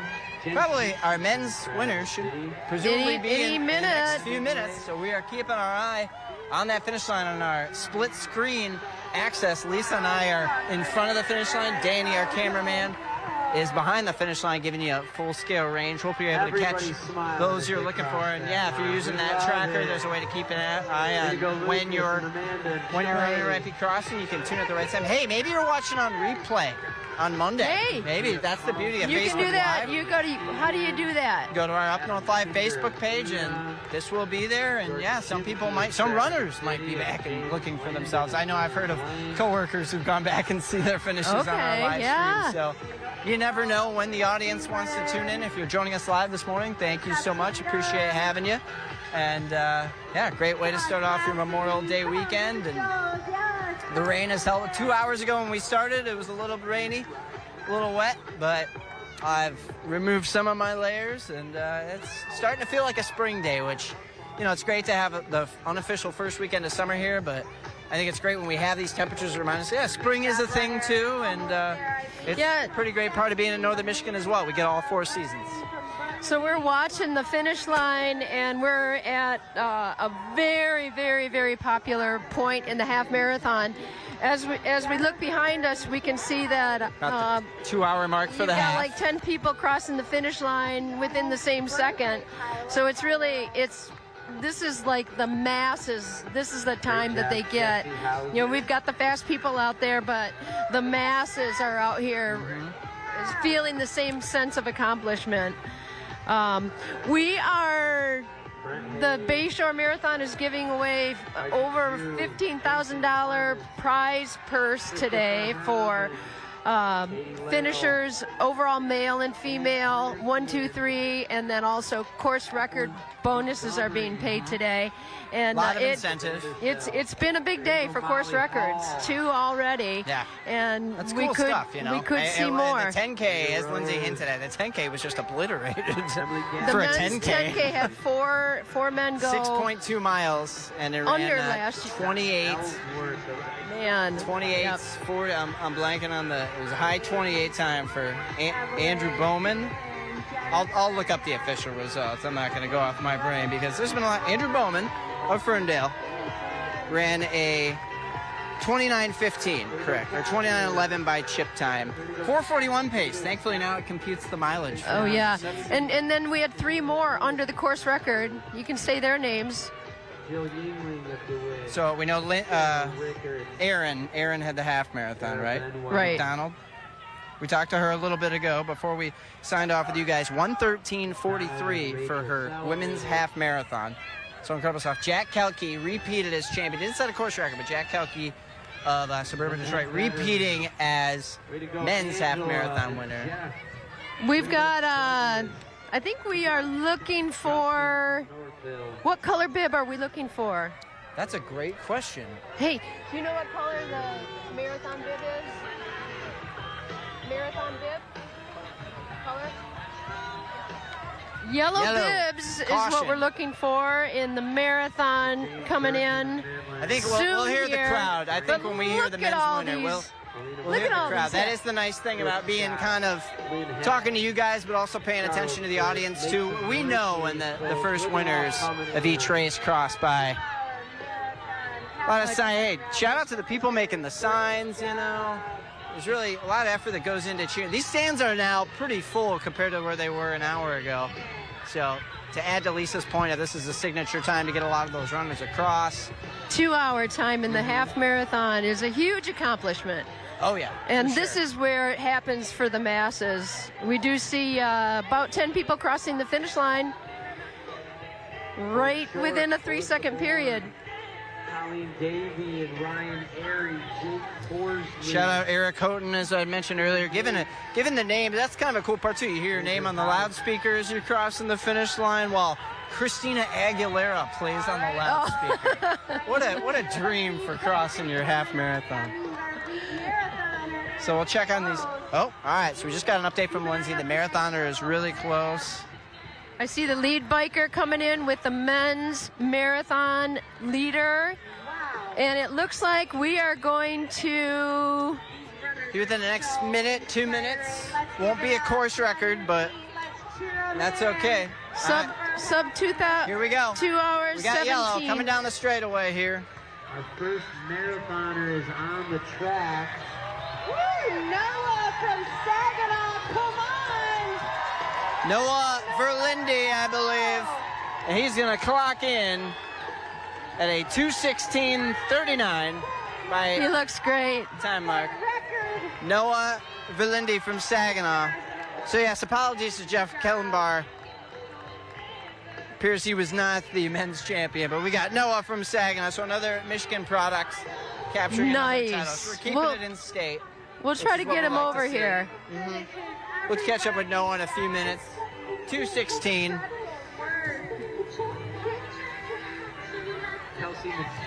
Okay, they're bringing the men's marathon winner over. We're Well, gonna. again, you know, he wants that ice cream. I know they all. And they care about Up North Live, but they got to do the other Brewers ice cream. responsibilities too. They're tackling them before they take off. I'd be worried at the marathon. There's already been thousands of people through. I'd be worried all the good ice cream's gone.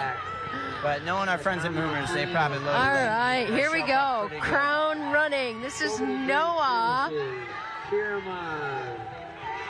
Nice. Noah! Noah, Congratulations, thanks for joining us on our buddy. Facebook Live. Hey, thanks for having me, guys. Wow. 2:16:39, I think something I like had that. you. Exactly. So You are looking good, bud. Thank you, yeah. Tell us how you're feeling. Pretty good, yeah. I knew this was going to be a fast one just given the weather. And I'm coming off of Boston about a month ago, so I knew that one went really well, and it was a good kind of, I guess, if you want to call it a tune-up for this one. I knew that one was more about racing. we like here. Exactly. Yeah, tuning up for this one, and I knew this one was going to be the one where I kind of went for it. So I had a great partner through about halfway, and then unfortunately, just as the marathon goes, some days just it isn't it, and thankfully it was my day today. So did you lead from the beginning? I was in the lead from the beginning, and I broke away by myself at about mile 12. So, yes. And how did you find the crowds out there on the course? Did you see people out spectating, or? Yeah, it was amazing. I mean, I came here last year. This was my debut last year, and I got second place. So to come back and win, and I knew how great the crowd was last year. I mean, it's nothing beats the marathon crowd, man. It is just like a spectacle that I wish everyone had the opportunity to enjoy. So, yeah. So tell us about your background. What brings you into running? Yes, I've been running since I was about 10 years old. My dad just, as most kids go, is like, hey, let's go run a 5K together. And I guess my fondest memory is we ran our first 5K together, and we were maybe 3 minutes in, and we were jogging together, and I just told him, I was like, I'm gonna leave. So I took off, and I didn't see him again, and from there was history. I ran all through high school. I graduated from Saginaw Valley State in 2025, and now I just transitioned straight to the marathon, and it's been going really, really well. So. And is your dad still running? No, he doesn't run. But he's a great spectator. So he really loves watching you run. Oh, he loves it. He loves. He was out there screaming his head off. So that was really awesome. So, since you've graduated college, you're 2 for 2 in competing at this event. Yeah, second anniversary. So, I assume that, can we almost make it a foregone conclusion you'll be back next year? Oh, yeah, you betcha. Yeah, this is a great event. I look forward to it every single year. So, what got the bug in your ear to want to do it last year? Ooh, good question. I mean, I had always heard from people that had graduated before me that that's where they went for their first one. The crowd, the atmosphere, just a great flat race where you can kind of go after the time. So, I just thought, hey, there's no better shot. It was 2 weeks after I graduated college, so I was like, I can capitalize off of college running fitness, and yeah, then took a long break, which was much needed. So. And was this your first year doing Boston? Yeah, it was. Yeah. So what'd you run? Oh, sorry. I ran 2:20, 30 something, and I finished 75th overall. It was a big day at Boston with the weather and course records, and I finished and saw that the Americans ran 2:04, and I was like, that's unbelievable. I mean, that's the American marathoning and marathoning in general is becoming such a cool event where more people are levitating towards the event, and it's just becoming an even better event and pushing the sport forward. So it's really great. Yeah. Yeah, kind of paint the picture for those of us at home. Some people might know the Bayshore course, but they're unfamiliar with the Boston course. Kind of compare and contrast the two. Good question. So the first half of Boston is all straight downhill. So you have to be very cognizant of not going out too fast. It's kind of a fine line of not being too conservative, but also not being overly aggressive. And you got to be ready for 16 through about 21. It's just straight uphill. So it's kind of just one punch in the throat after the next. And I felt like I handled it really well. I knew a lot of people think that Newton Hill at mile 20 is the last hill, but there's one more at 21. And I was ready for that mentally, and I felt like I made a lot of passes up that, and then it's all downhill after that. So this one's a much more like just flat. Every up, there's a down course. Boston is straight down, straight up, and then down to the finish. So it's a lot different. Well, how many different marathons have you run? This is my fourth. Okay. Fourth. Yeah. Is this up there with Boston, top 2? Absolutely. I mean, especially with the time being out here, I PR'd by 4 minutes, so I'll take it. There you go. Yeah. Hey, so what's next for you? Oh, man. Probably a break. I mean, I don't know. I'm going to run Detroit in October, but in terms of training, I mean, the best part about being, like, just running now for fun is you can really just kind of shape it around your life. And that's been something that, when I was in college, it was a full-time job, and I loved every minute of it, being able to figure out how good I could be by devoting most of the hours of my day to it. But now it's a lot about just like figuring out how it works in and keeping it fun. So I'm just looking forward to keeping the training really fun and racing races that excite me. That might be a road mile here coming up here soon in June. But yeah, I think I'm road mile in June, and then just keeping the training fun. So what do you do for your career outside of running? Yep, so I work for Verlinde Insurance Agency. It's a family business. I was going to say, that's your last name. That is my last name, yeah. So they're an independent insurance agent out of Richmond, Michigan, down in the Macomb County area. That's where I grew up, and I feel like most people could have predicted that's where I'd end up, but it really happened naturally, where I have a really great relationship with my dad. As I mentioned, he kind of got me into this sport, and I couldn't have asked for a better role model in my life. So to be able to work with him day in and day out it's truly special. So I get the best of both worlds. I have a great job. I get to run and have fun with it, and yeah, I really couldn't ask for much more. Very blessed. So what will you do the rest of the weekend here in Traverse City? Will you stick around, or are you headed back home? Report back to work? Yep, report back to work. Good thing it's Memorial Day weekend, so get to enjoy a little bit of the weekend. But I just had a great crowd. I think there's like 10 of my friends. I didn't even know they were coming here. They surprised me here at the start line. So I'm just going to really soak in their support and just enjoy every moment being here with them. I mean, I'm truly blessed. I have the greatest support system in the world. So, well, congratulations on a great day. You get $1,000 in prize money. Oh, man, that's awesome. Yeah, did you know that? Yeah, that's awesome. I wasn't even at the forefront of my mind. I just kind of wanted to come out here and give your dad a cut since he got you started. Exactly. Yeah, he'll be taking about 50%. He's your commission. agent. So yeah, yep. Well, Noah, you said Verlinde? Yes. Hey, Noah Verlinde of Saginaw. Congrats Thank again. you so much. 2:16:39, I estimated on the clock for his finish time for the men's marathon champion here at Bayshore. We'll let you get back to doing back to your some recovery. rest and relaxation. Appreciate you guys. Yeah, get those. Hope to see you next year. See ya. So Noah doing a great job winning this race, and there we go, Lisa, another in-state champion. There we go. Yep, it's a homegrown marathon. He seemed very excited He to did, be a part of this event and to be a representative for this event. So that's always cool to see.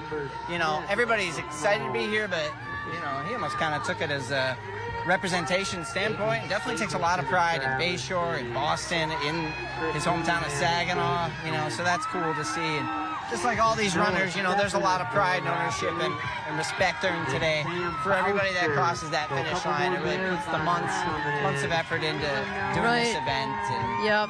Yeah, he talked about his debut marathon. He's definitely got the stuff that it takes to be really good at this sport. But he talked about making his running work around his life, and it's such a healthy pursuit for him to have as a young man, and hopefully continue to do it for many years to come. Well, and clearly that helps, because we had talked to Erin McDonald, who won the half marathon. She said she was retired. She had said she walked away from competitive running, and in a way she kind of hints that maybe that might have helped her recharge her batteries and be able to be out here being as successul as she's been in the last few years, including setting a course record today. So we've got 5 winners in, one winner left. We're waiting that female marathon winner. Let's check out these two ladies on the finish line. Moving pretty well for their age, or maybe not their age. Okay, we'll let you see this. Behind us, we have 2 women dressed like old women skipping across the finish line. I think maybe they're having fun. Yeah. Maybe. So we're watching for the women's marathon leader. Check on our women's leaderboard here on the Bayshore Marathon. RunSignup.com is the link if you're looking at home, but it's through the Bayshore Marathon website, so you can access it there on the results page. It's been a big help to help us keep tabs on who's there and what their times are. So, a big part of today's race coverage, obviously, and knowing what's going on. So we're still waiting for our first female crosser in the marathon race. We will see them, no doubt, shortly here. We're getting to the point that we're probably at maybe runner 5,000 has crossed the finish line. You would think most of the runners are through on the half. Well, a big portion are through on the half. So, yeah, I'd say it's a good halfway estimate for how many are out there of the 8,000. And I was talking to you while you were off camera. You know, you can kind of explain to the purpose why they cap it at that 8,000. Obviously, with selling out, they could get more, but they choose to cap it at the 8,000, and kind of, you know, for the making sure everybody's accounted for and gets all the assistance they need, but also the safety while they're on the course too. Exactly. You can't overcrowd the conditions on Old Mission Peninsula. It's a small road out there, so you can't exactly jam that with people. Right. So that kind of adds to the cap, right? Yeah, it's a huge cooperation of the entire community for this event to take place, and we do have the most beautiful course that you can imagine, but the road is narrow, the road is crowned, the roads are closed. You know, there's a lot of farming activity going on out there on the peninsula right now. It's one of the top growing areas for cherries, and I think the second largest producer of cherries in our country. I don't know. It's up there. Don't check my stats on that. Yeah, we won't quote it, but yeah, we know it's viable. We're well aware that is the industry, and a big portion of those fields are out there on Old Mission. Some of the wineries are out there, and yeah, real shout. We talk about the volunteers. You know, road patrol during big events like this. Because, yeah, it is inconvenient if you live out on the peninsula, you're trying to get out on the peninsula to kind of get around some of these roads. But I think most residents in northern Michigan are accommodating and understanding, like, hey, this is one of our signature events. And it's almost kind of cool, kind of like the bridge closure on Labor Day every year. It's like, it's that one time a year where you kind of understand the pace of getting around, and really Saturday morning, Memorial Day weekend, not a lot of people are trying to race out the door and get somewhere in a hurry. So appreciate the flexibility from everybody monitoring the roads and everybody who lives out on the peninsula that allows these events to go on as smoothly as they do. And these guys to have the best conditions and the safest road course to run these record times on in some cases. Yeah, if I do run a marathon again, it would be Bayshore, because I've heard great stories about people out on the peninsula setting up their own little parties on the course, Yep, I've heard that too. Yep. having a blast, cheering the runners on, blaring music. I've heard about people being handed a can of beer along the way, and I think people are really having a fun time out there, runners and residents and spectators alike. It's like a regular college toga party. Yeah. A lot of the I've crafts, heard a lot of that. the volunteer stations will be themed up, so that's also a great way to like the ladies who just crossed the finish line, maybe getting a costume out of the back closet and really embracing the fun of this event. You know, running is serious for a lot of people, but it also can be a lot of fun and escape Absolutely. from what's going on in the real world. Just get on the course. That is one of the things I always liked about running, is you kind of felt separated from the real world for however long you were out there. Yeah, and a lot of the time you're with your best friends and you bond over running. So many of these people out here have had training partners that have helped them make it through those training runs in the middle of the winter that get you ready for this. And you have to start in the winter. Knowing Northern Michigan winters, you have to start training for this in the winter every year. A lot of people start in January, and but you know people that'll who make live you better for it. If you can run in the winter, you can run on a 50-degree day. That'll add to the mileage pressure depending on which of the 3 races you're doing. Yes, and it was a good winter. A good winter for sure up here in Northern Michigan with snow. I think we had record snowfall. Yep, and it hung around, and then we had all that rainfall last month. That was pretty historic. So we're kind of used to it, but that doesn't mean it can't throw off your running plan a little. We know some of these guys, especially in the late winter, they're logging some pretty long miles out there. So yeah, and what we're looking for here at the finish line as we get ready for the women's top marathon finisher, so we're looking for some bright colored gear on a bike rider who leads the lead runners through the course. Oh, okay. And it's a separate one for each race? Separate bike for each race.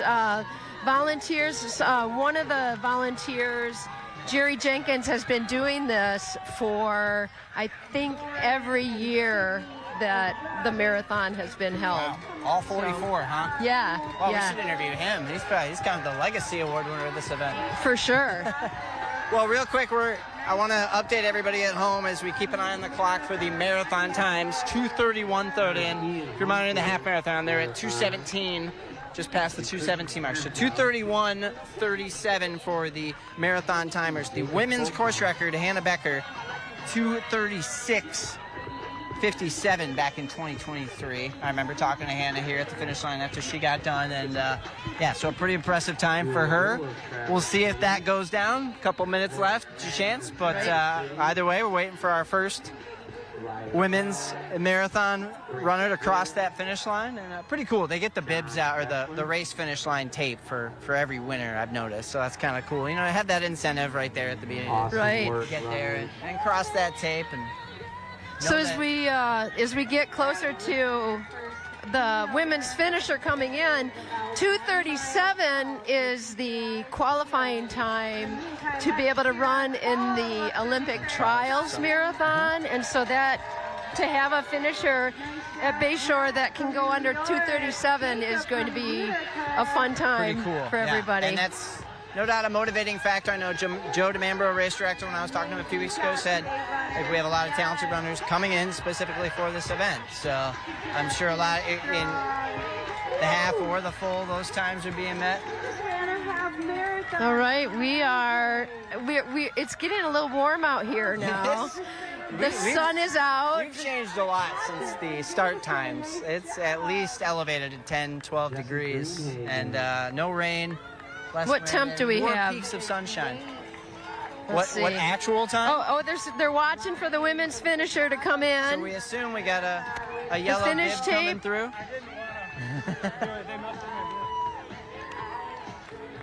We just had our first non-binary finisher Ah, as well. Way The to non-binary go. finisher crossing. Oh wow! See if we got the updated results. Okay, for they're that. gonna get that. They're gonna get the finisher over here.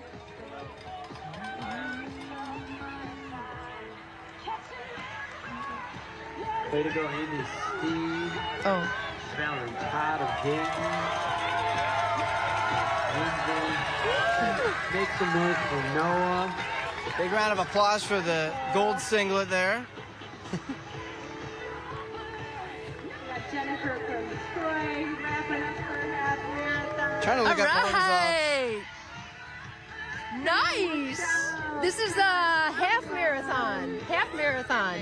Yeah. Tell us about your morning. Oh my gosh, I had a crazy morning. I have 2 toddlers, so I didn't get much sleep last night. But I came in here. This is a fantastic race. First time doing it. Loved it. What's your name? Sydney Parmenter. Good to meet you. Nice meeting you. So are you from the area? No, I'm just from south of Detroit. I'm from Allen Park. Okay. Yeah. Are you going to stay here the rest of the weekend and have some fun with your toddlers? Yes, I am. Yeah, all fun from here on out. Yeah. And how do you feel about your time? It's a PR for me, so I'm... Congratulations. Thank you. Over the moon. Thank you so much. Sydney, is this your first time doing Bayshore? Yes, first time. What Yeah. brought you up to the event? I heard about it. I heard it's like a race you have to do, and it sells out immediately. So, and I come up here on vacation a lot, and running along the water, I mean, you can't beat it. Yeah. So I assume you'll be back on? Oh, absolutely, absolutely. That's the beauty of this event. More the word of mouth grows, and more people come out and take part in it. So we're happy to have. How did you hear about it? What really got the ball rolling to do it in the first place? I think I probably saw it on social media, and then my goal this year was to run races that have a non-binary category, and this was one of them, and so just really grateful that this race is so inclusive. So it's wonderful.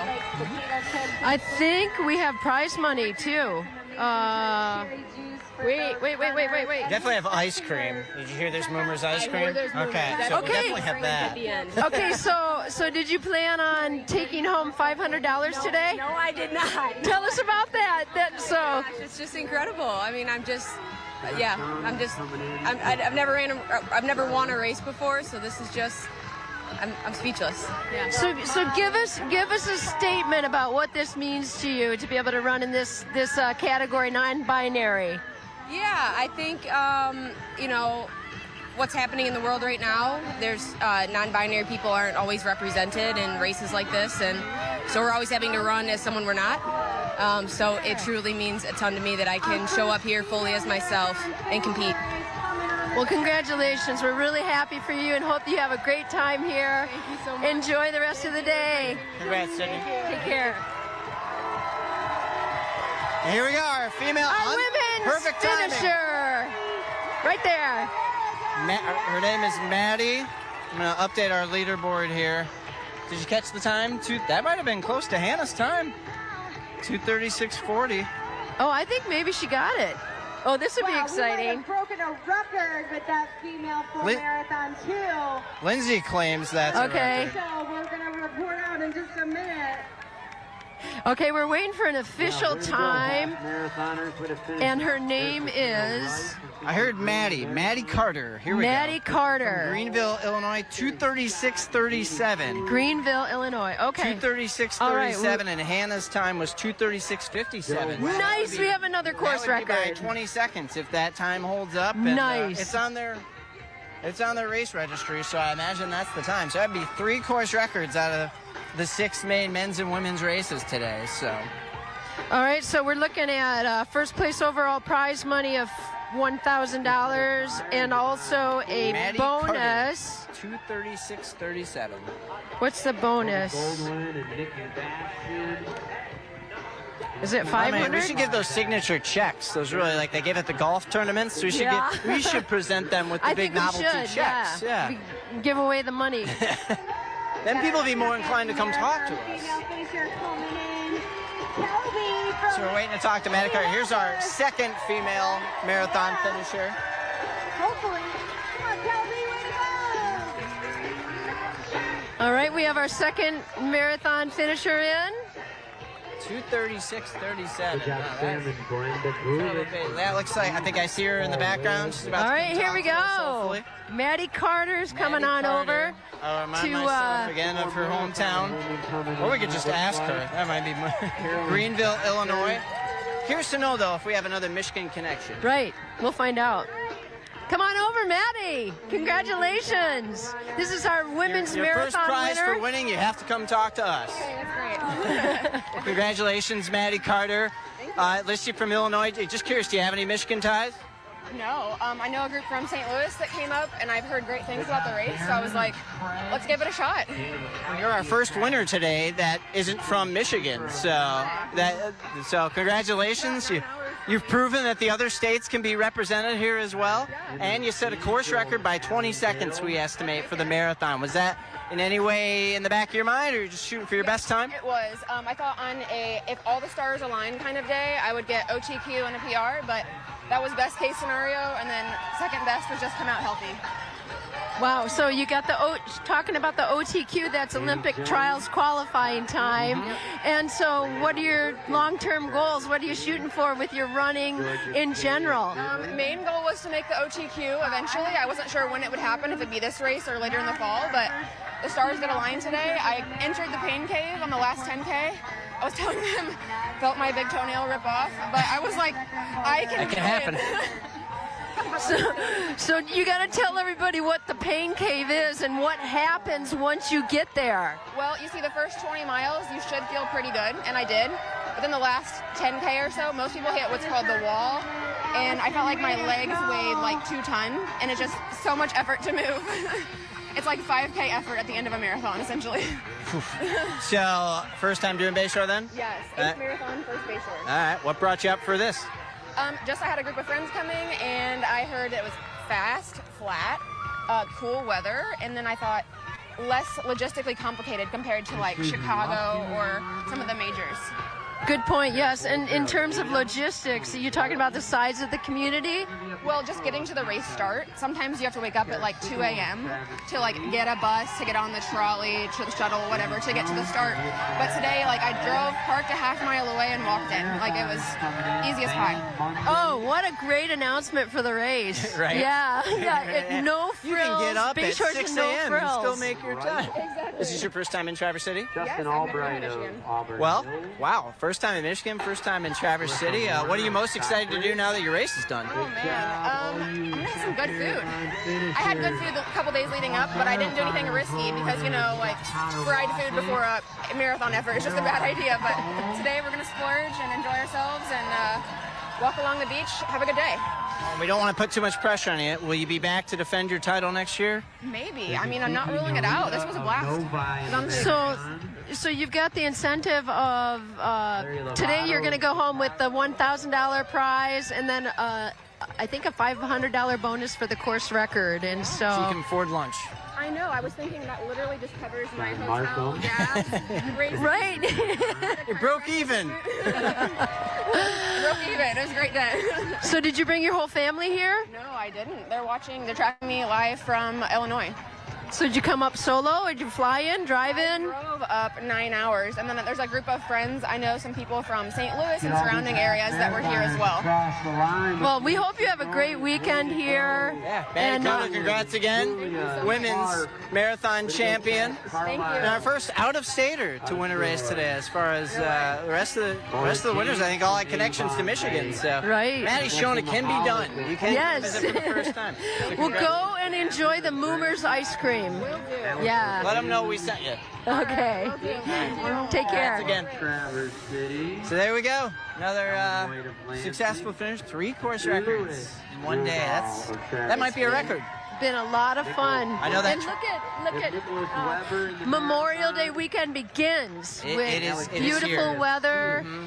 Accomplishments have been made with times, and we still have a lot of people out there. Yep. In the end, we're going to have about 8,000 people out here finishing this event.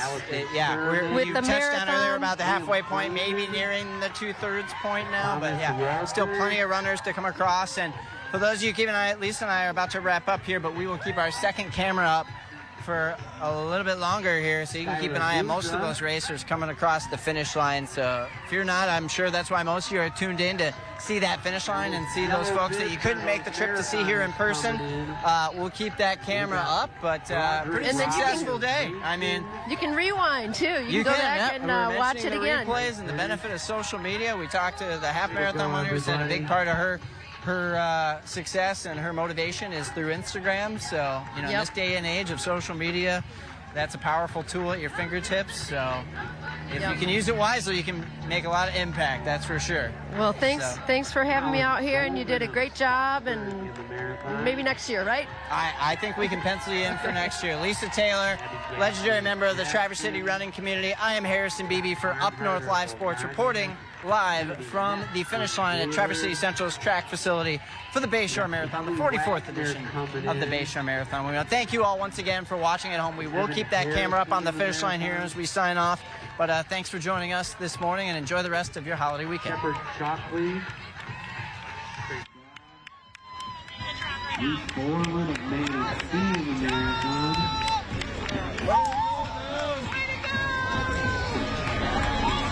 Max Hall from St. Paul in the marathon.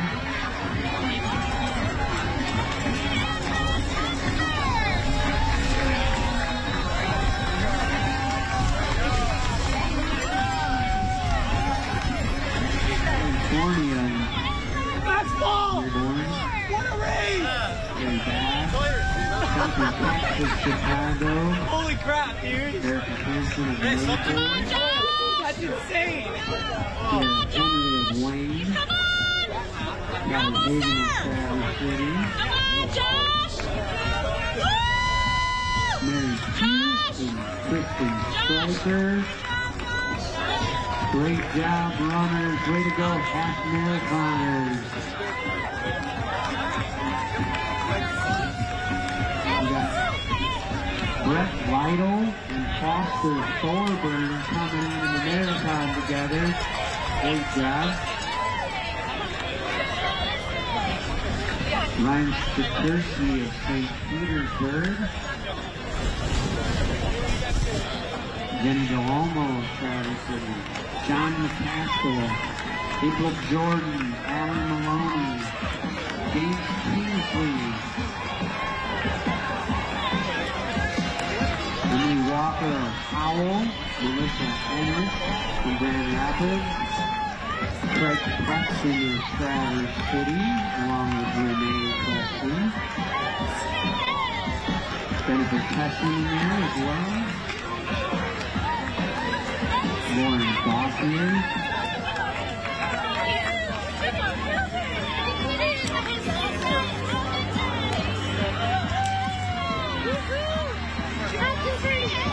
Beautiful day here at the Traverse City Track Club Bayshore Marathon, presented by Munson Healthcare.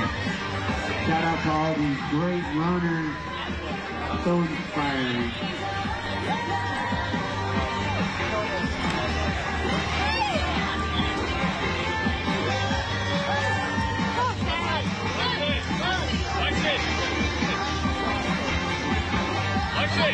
Thanks to our sponsors, King's Orchard, Disney Tourism, the Maxwell Medals.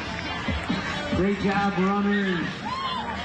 Way to go, Maggie and Avery, Jessica Negro of Lake Orion, Herb Carwick, and Julie Carwick of Pinckney. There's Isola Metz of Wheaton, John Vidal of Jennison. Great job, Tommy Freeman and Edward Smith in the marathon that came through. Lillian Gray of Traverse City. Rick Zachary of Baltimore. Nicholas Rossler of Edina coming in the marathon. Yellow bib there.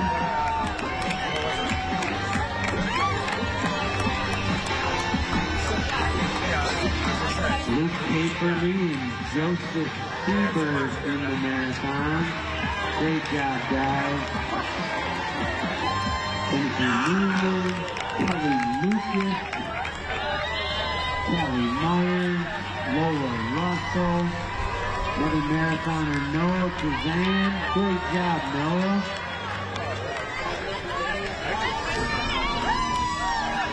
John Schuster of Cadillac and Christina Wheeler of Bay City.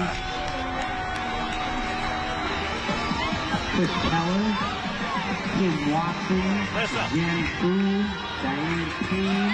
Great job, finishers all the way through. All smiles, way to go. Daniel Miller in the marathon. Matthew Whitercove coming in the marathon. Really great work, guys. Scott Walker of Portage. Stacy Hogue. Mallory Duda of Weberville. Grace Doyle of Northville. Kevin Donnelly in the marathon. Who's right there. Jeffrey Ord in the marathon. Alex Theophilus. Eric Nye. Cole Frederick. Will Vestavier. Jason Clausen. Trevor Bruner. Lots of marathoners starting to roll in as well. Jennifer Town.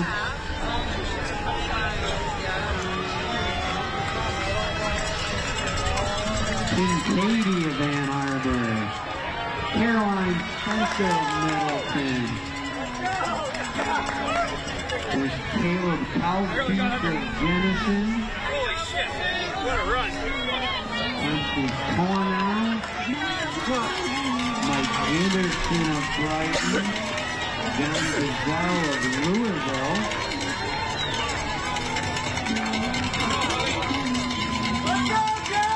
John Idra of Royal Oak. Bob Camp from Belmont. Strong finishes, everybody. Way to go. Mitchell Horn. Riley Farmer from Traverse City.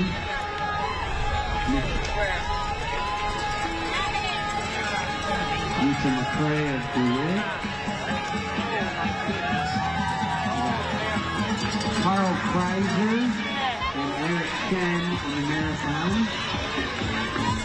As well as Connor Goldring from Cedar Lake. And Adam Chapava coming in from Sioux City, Missouri. Ray Zhao of Novi. Aaron Greenman from Traverse City.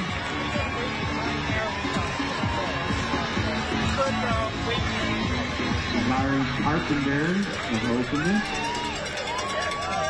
Austin Whitelaw. Jimmy Zdanowicz. Madison Gardner. Marathoners in the yellow shirts coming in. Hugh Newton-Hill of Boston. Osip Budovic. Eric Hubbard. Josh Bennett of Stanton. Robert Marzanti of Richmond in the marathon. Connor Manton of Tuscaloosa. Jacob Zanicki in the marathon from Gelt. Greg Manning coming in from Traverse City. Nathan Rouse of Arlington.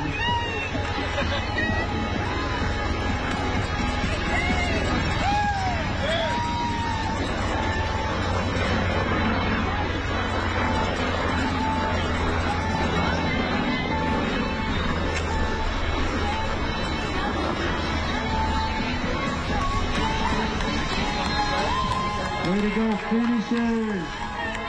Great job, all you half marathoners and marathoners. This is just awesome. There we go. There's Leslie and Mika and Courtney, Katrina, Dan Hawkins of Lake Ann, Rebecca Cena, another marathoner coming in, and Evan Tyler. Samuel Lewis in the marathon. Joseph Hyatt Noah Murphy and Kevin Naughton. Great job, Kevin. Patrick Benson.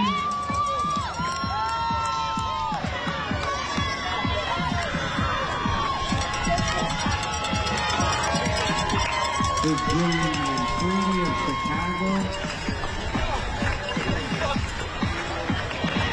Zach Whitaker in the half marathon. Grant Grassmid out of honor. Happy birthday tomorrow.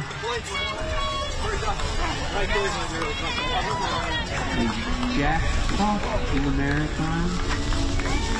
Luke Schneider and Clarkson, Hannah Parks of Indianapolis.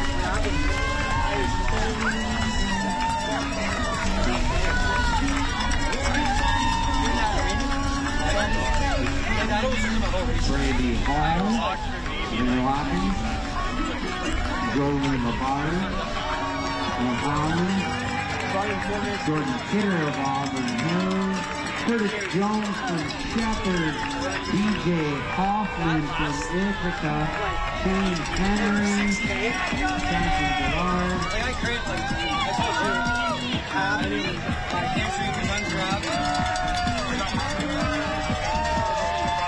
Morgan Coulter from Saline and Bill Scroggin from Chicago. Jeremy Eckelman. Dr. Roy. Nicole and Kevin Brown. Matt Carlson from Grand Rapids. Austin Speed out of Grand Rapids.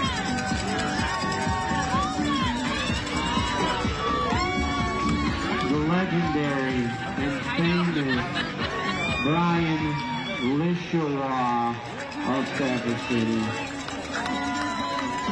Tim Page.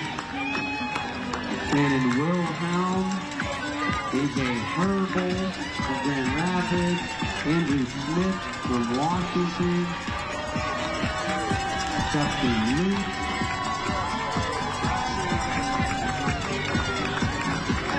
Avinash Shudhar of Saline in the marathon.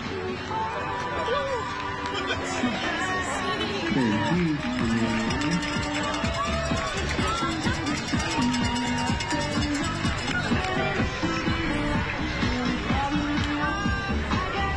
There's Eileen Mayak from Marathon Finish there. Bring her home.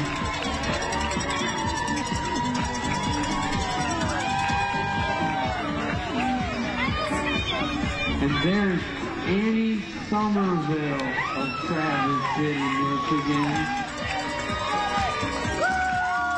It's an awesome run. Jimmy Krause, Corey Bird, Zach Hawkins,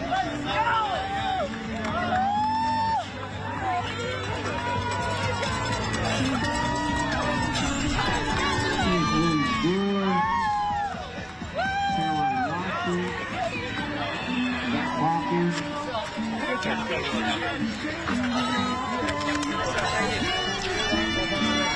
great job, runners, all the way through.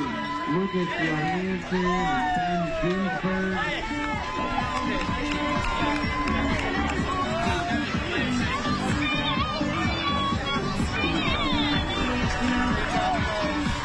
Mitchell Davidson from San Diego. Eddie Comp and Lee Baltimore.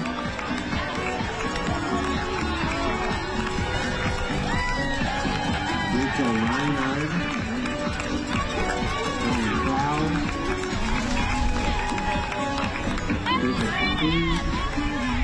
Victoria Fedor, Lynn Moritz, Adam Van Horn from Ann Arbor, Maria Burt from Royal Oak. We got a young marathon finish there, John Yaminsky, Ryan Irvine and Steve Smith. Jason, Did you get it? Did you get it? Did you get it? All right? Where's Owen?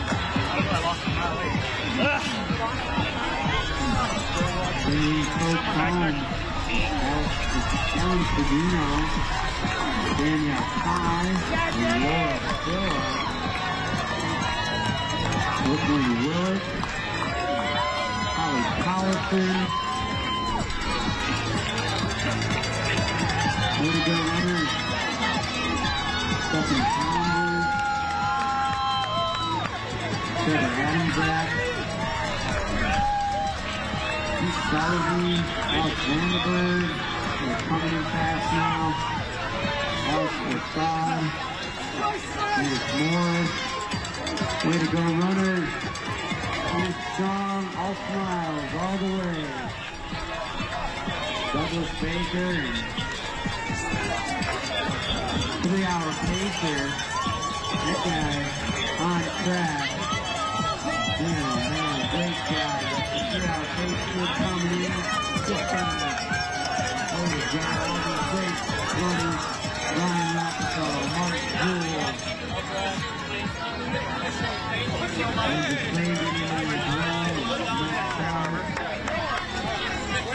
Please keep moving through the shoot.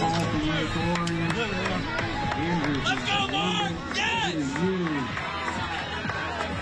Molly Rad, Tim Foley, Kelsey DeBryan, Ashley Dixon, and Zane Brooks, Jonathan Lindley, Arthur Liu, Katie Reese from Track City, Taylor Duke. Great job, runners. Awesome.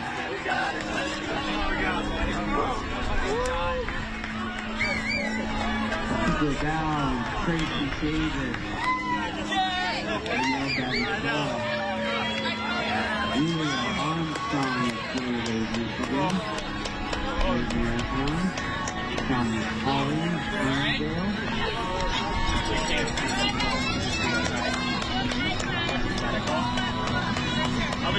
Sager. Kristen Moore. Jessica Stewart. Melissa Quexton of Williamson, Laura Stacy Jenkins, Kent Steele, Harmon in the marathon,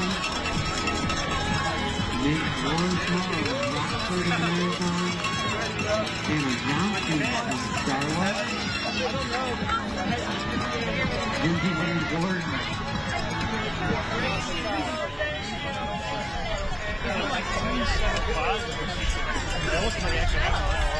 I know, I was like, I know. Whatever gets Stephanie May, Patrick Johnson, Madison Schaefer from Barron Cleveland, Stephanie Pelletier from Stephen Brandon from Arbor, and Dylan Slayton, Alexander Dawn.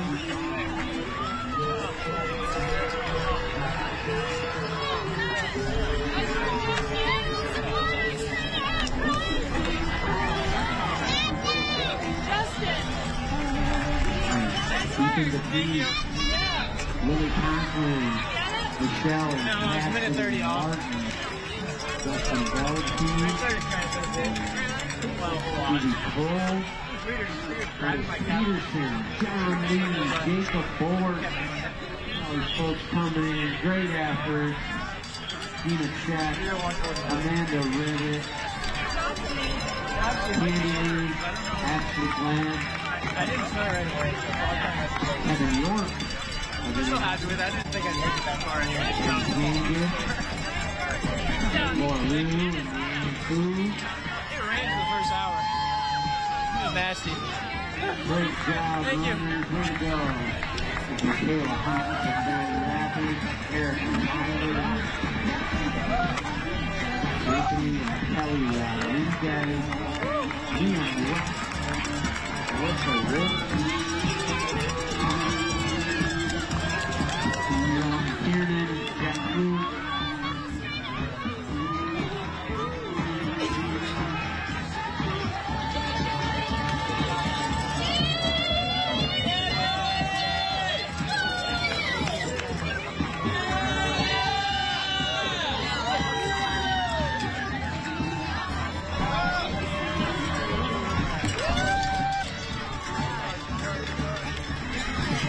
Way to go, runners! Oh my gosh! Look at all these strong finishers with a half marathon.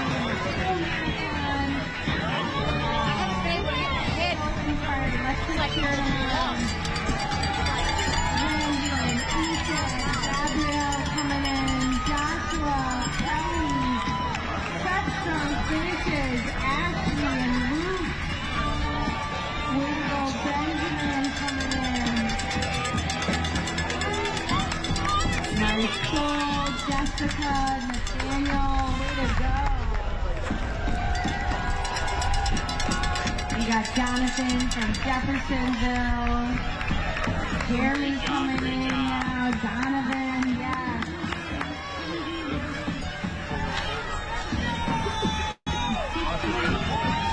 Sierra from Wednesday.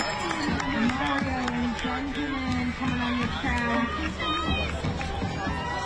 Sam from Chicago.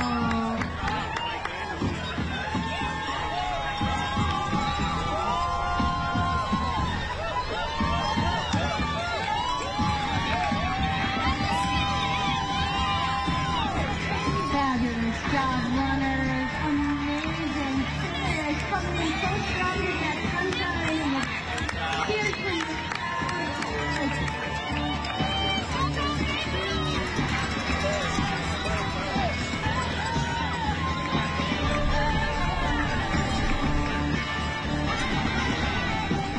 Fabulous job, Amanda and Lauren.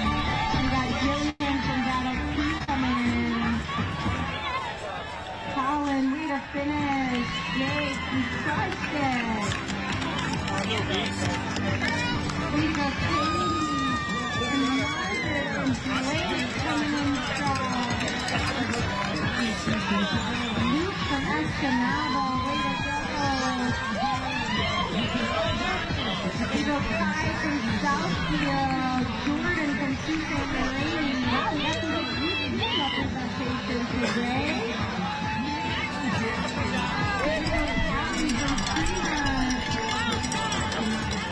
Kelly coming in from Euro. Kelly. There's Adrian and Christy. There's Eric. Yes. There's Todd. We got Madison coming down the steps. Kendra from Seventh Bay. Daniel and Brianna coming to the finish line. And Mason, way to go.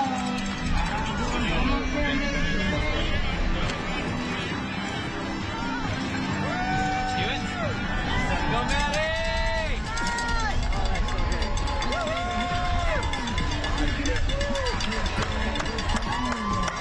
Go, man! Great finish, Eliza from Big Rapids. Way to go, Michael from Birmingham. Yeah, coming in so strong. Ella and Jacob from Seattle, way to go. Way to go, Stephanie from Interlaken and Ben from St. Joseph. We've got Anastasia from Traverse City. Got a lot of great half finish coming in. Laura and Jason. We got Pete from Rochester finishing strong. We go Michael from Fort Wayne. Scott Harrison from Oak Park. We go Brandon, strong finish here. Wow, look at these marathoners. Catherine from Detroit coming in strong.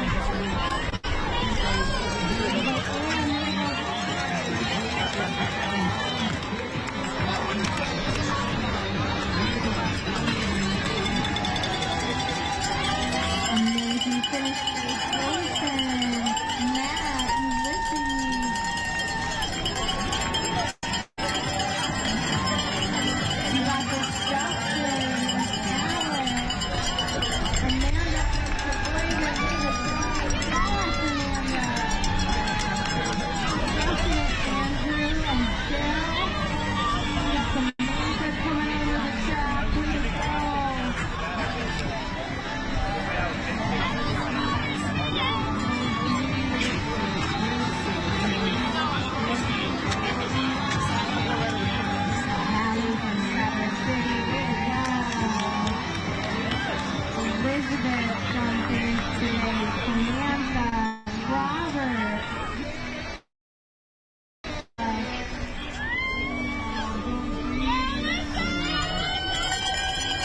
opportunity to say welcome to the 44th Bayshore Marathon event hosted by the Traverse City Track Club and presented by Munson Healthcare. We couldn't do this without so many partners and sponsors. It's what makes today so special for our runners, our spectators. Way to go, Alyssa. Way to go, Maddie. Way to go, David from Dorothea and Dan from Midland coming in hot. Come on, Brett. Come on, Dana. You got this, Kate. Amy and Len Miller coming in. Finishing that half marathon strong. Way to go, Paige and Jason. Amazing job with that marathon finish. Yes. Taylor, here we go. Mark and Jason, here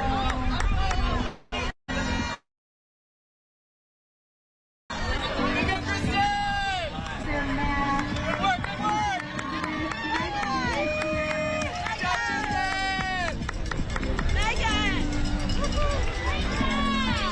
All the way through. Let's finish strong, everybody. That movers is bringing us to the side.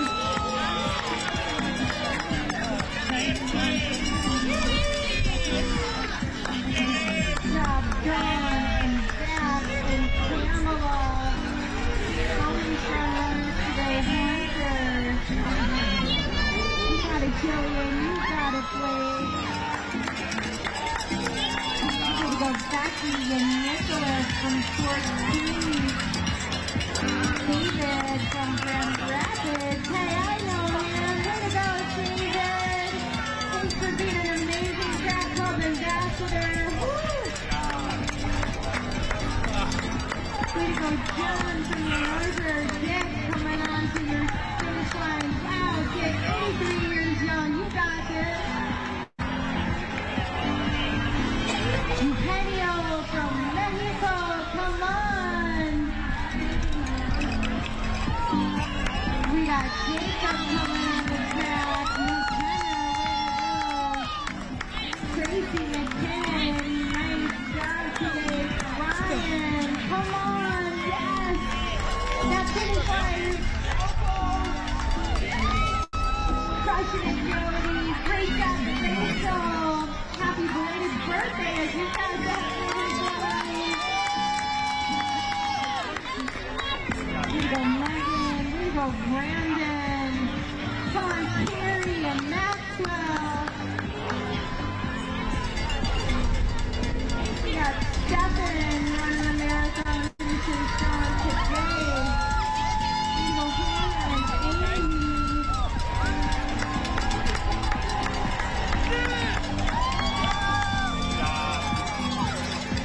So strong today, Alyssa and Ben. Way to go, Mary.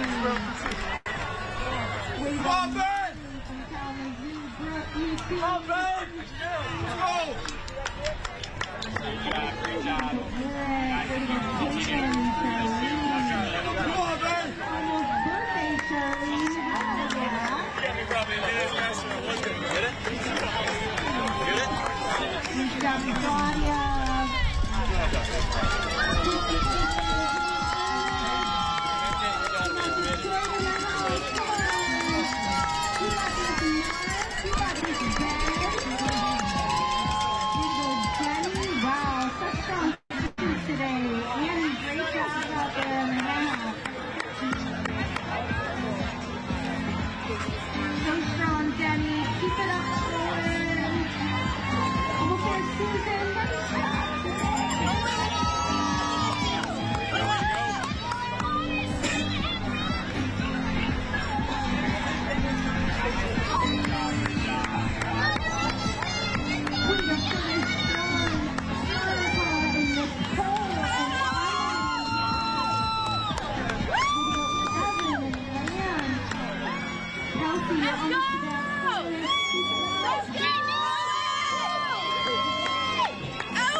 Stop your watch!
Portland finishing up.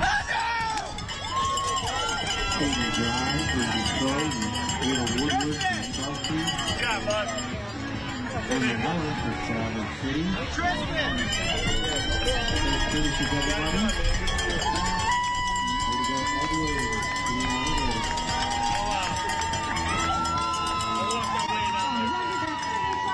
Yeah, well, you're right, son.